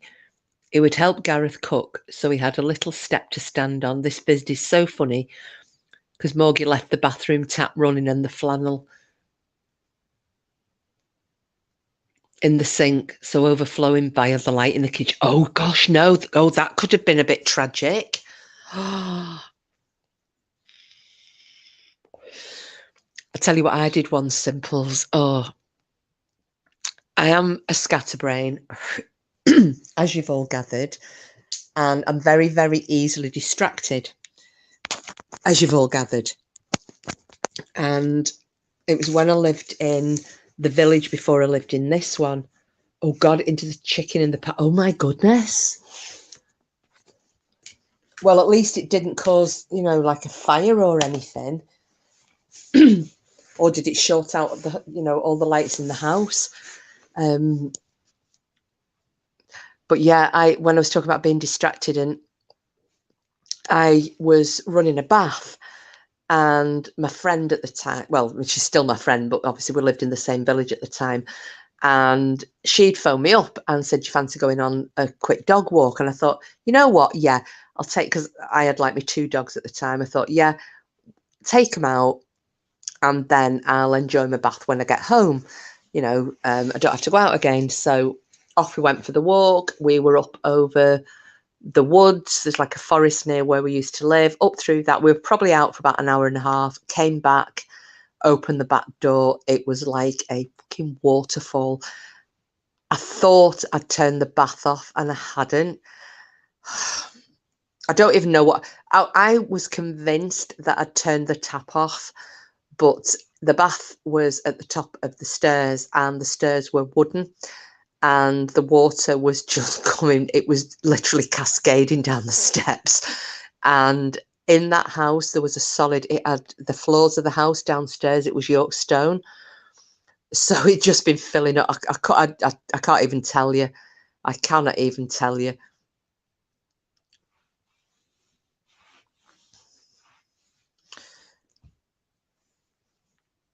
Noted. What about me being a scatterbrain?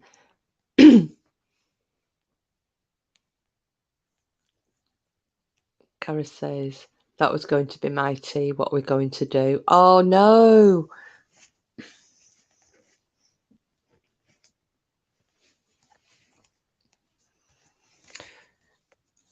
Oh, no, I won't ever leave the taps on again. I've done it once in my life. Once is enough. I'd never done it before, never done it after. Always check after. Yeah. No, but this was just a last minute, you know, Zoe going, come on, Jack, do you fancy coming out for a walk? Blah, blah, blah, blah, blah. We got into talking and no, I did think I'd turned the tap, but I obviously hadn't.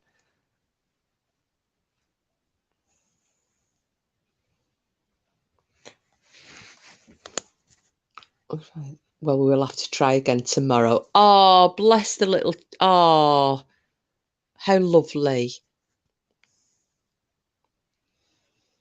Oh, you'll have to share it with the Simples. That sounds so cute.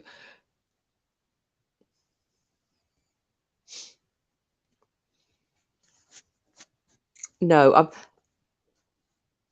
yeah, Simples. Do you know what? Little ones like that when they're doing, you know, they do funny things and they don't think that they're. I did that thing again that you're not very good at, didn't you?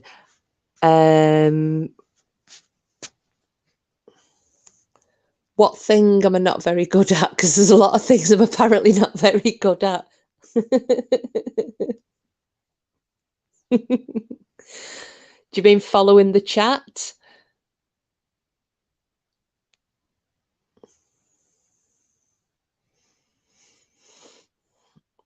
Maybe you did turn the tap off and the poltergeist turned them back on. Maybe. I can honestly say, I think, do you know what I think I did? I think I ran back into the bathroom. Oh, the thing, yeah, I know I'm not very good at thinking. No, but what I think I did, here I go thinking, Mirrorman, is I reckon that I went back into the bathroom, went to turn the tap off. I'd turned it, but I hadn't turned it completely off because it was the funny thing in that house, it was really old, and I mean old. The plumbing and the taps were just dodgy as out. And sometimes I don't know whether, I mean, anybody who knows anything about plumbing can tell me how it had happened. But occasionally, if you didn't turn the tap off completely, whereas on a normal tap, it would just kind of drip, it would eventually work its way back to a flow. Now, whether that was something to do if something was loose inside it or vibrations or something, I do not know. But I'm convinced that I turned that tap off. Obviously, I didn't, but I'm pretty sure I didn't leave it running full on the way it was when I got back to the house. But, you know, I don't know. Only time it ever happened. And because it happened, it's one thing that I do. If I turn taps off anywhere, I check them and I go back. It's come a little bit of an OCD thing now. I'll go back and check, just make sure that they're tight.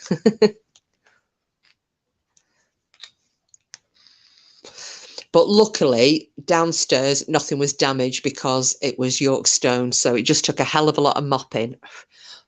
But the stones came up beautifully. They needed a bit of a clean for a while. So yeah, I can't complain with that. And it didn't wreck the stairs because they were wood. They just came straight through. And luckily, nothing came through the floor in the bathroom. So that was a close call, but it could have been much worse.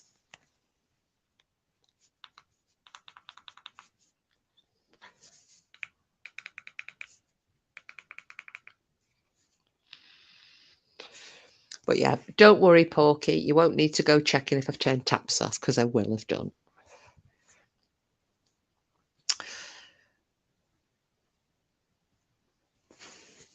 What else have I missed? Oh, sorry. I've ended up highlighting your comment then by accident. Simple. Sorry. I double hit it by mistake. Oh well, he's so cute. That's a nice one to have up there. Let me see if I can remove it. I've only just worked out if I hit a comment and it highlights it, if you hit it again, it'll take it off. I end up hitting a comment by accident, and it's usually something that's either really rude or really offensive, and it's not done with any, I didn't intend to do it.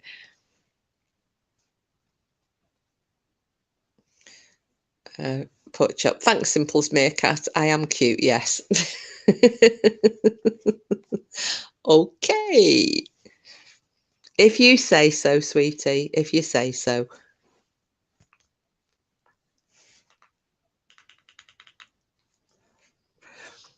He did actually look quite cute on Monday night when he cracked his head on the headboard on the bed when he sat down in it. The look of abject terror on his face, not realising there was something there that he just banged his head on. I'll give you that.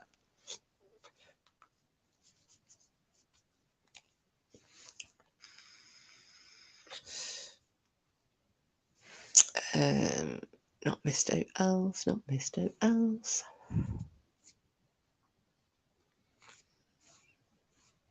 No.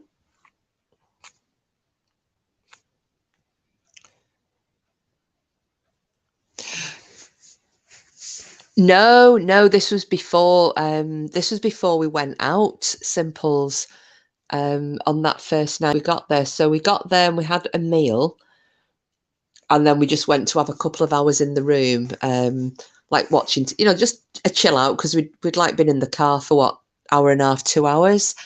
So the moment we got there, we went and had a meal,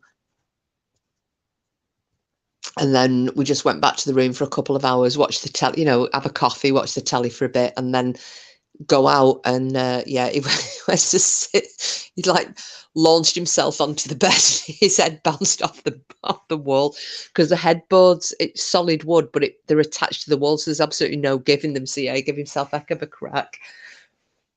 When he banged his head on the headboard, having just jumped off the wardrobe in the Batman suit with an egg whisk and a flying helmet.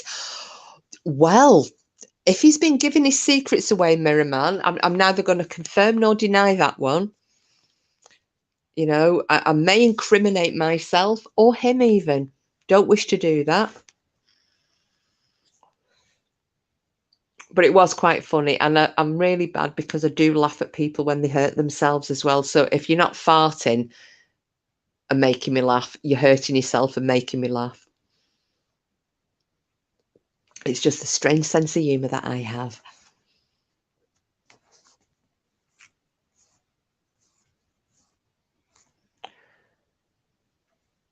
I don't know what happened to Dennis. Do you? Simple. He came in and came out again. Probably realised we weren't having a Viking chat tonight.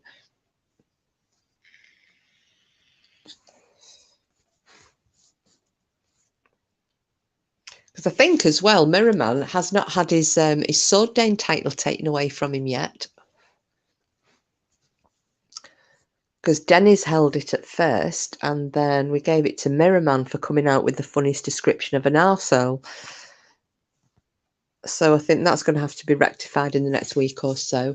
Now I have an image of Porky in Batman pajamas wearing a propeller hat.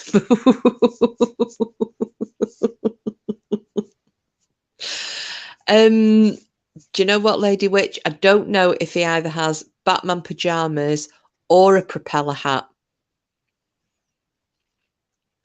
That's two things that have never been divulged to me.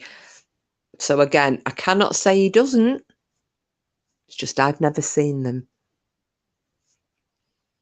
He does, however, have a pair of slippers that are monster feet with big claws on them that shit me up the first time I saw him.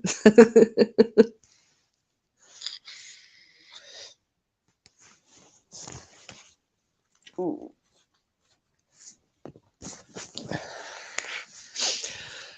So What I'm going to do, guys and gals, is I am going to, I'll shut this one down because, oh, just dropping back quickly. Not slept yet, so need to head to bed. Oh, to say, hiya, Kai Bailey. Are you okay? I've not been online for a few days, so I just nipped on. I didn't really have any content tonight. I was just talking about Porky and I went away for a few days, two nights, 3 days. And we went to York, so we've had a bit of a history few days away. But we're going to have a bit of a giggle tomorrow night. We'll do an incognito night, and it's going to be wind-based or storm-based because we've got storms hitting the UK at the moment. If you want to join us, you're very welcome. But it's good to see you, and I hope you're well. Lady Witch, happy to oblige with that mental image. You're most welcome. Resting up at the moment, but hoping to return to work next week. Oh, have you not been so good, Kai Bailey? I'm sorry to hear that. Well, if you've not been so well, I'm wishing you a speedy recovery. I mean, everybody's been dropping like flies at the moment with different things. So we've had Sid has had COVID. Just wondering how he's doing at the moment. Raven has apparently got long COVID. Green Eyes has been a bit ropey. She'd hurt her a hip. Lady Witch has been a bit off colour. No problem at all. I always like to know that everybody's doing okay. Yeah, so it's been a bit, I think January and February, I think because you're on a high coming up to Christmas and New Year mostly. And it's kind of the come down after Christmas and New Year, and everybody, it's as though your immune system just goes, I'm gonna have a few weeks off now after Christmas and New Year, keeping you healthy. And just people start dropping like flies with all sorts of things. So and I don't mean to make light of anything, because I know some people have got quite serious illnesses, but it just seems to be that you hear of everybody being poorly through January and February. So thank goodness March is just around the corner, because that's when people start picking up again with spring, at least in the Northern Hemisphere. Because it's still, is it coming into your autumn, isn't it, by March?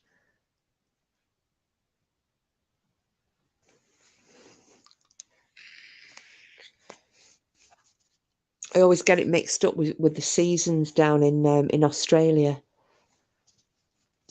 But yeah, you look after yourself, and hopefully we'll see you as and when you feel up to it, Kai Bailey, and yeah, you can have a catch up with everybody. I'm going to do, Lady Witch is going to send me some details of an encounter that she had, which we'll do a live on one evening, and I'll arrange that with whenever's best for Lady Witch, so that she's in the chat, and if anybody's got any questions, she can answer them there. And yeah, so I'm really looking forward to doing that one.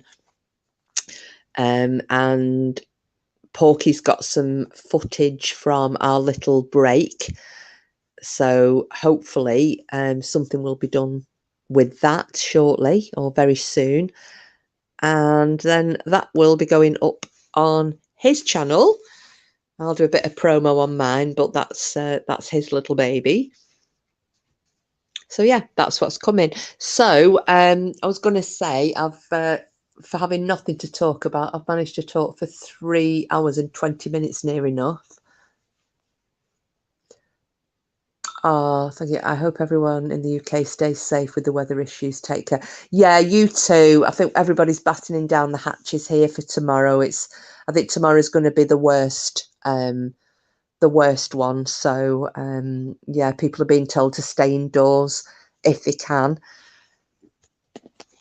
So at the moment, it looks like that is going to be worst down south. Have you put the OnlyFans link in already tonight? Your link is at the top, Porky, I think. Well, actually, it should be. Can you see it?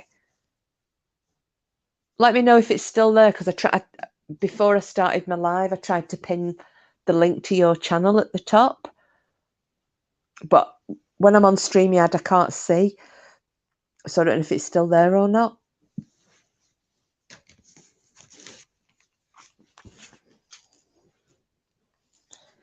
If it's not, let me know, and I'll bung it back in there again.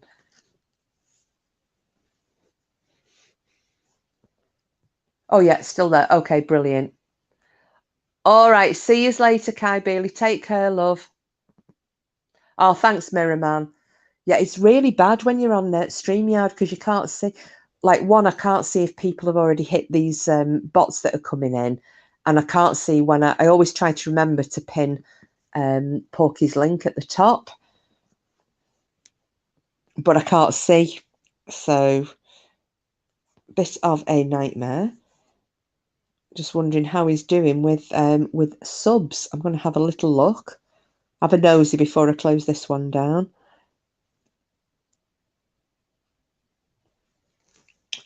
Porky, guess what? You've got 2 new subs. You're now on 37. And I just need to say, for anybody who hasn't subbed to Porky, because you know what I'm like with my odd numbers, I need at least one more, because I can't do 37. My OCD is gonna get off the charts. It needs to be an even number. So if there's one person in chat who hasn't subbed to Porky, make it 38, please. Else I'll not sleep. Will I, Porky? It'll drive me mad, won't it, hon? And we don't need that, because everyone's going to drive me mad tomorrow night and give me another flipping embolism by coming in with names I don't recognise. So if you care about me, anybody, if you've enjoyed the content, if you like the channel and you enjoy having a listen or watching the interaction with people, please repay it by giving a sub to Paranormal Pork. It would be much appreciated. It's better than super chats. Thank you. And if you do sub, just let us know, because we're just trying to keep a little, because not everybody shows up in notifications.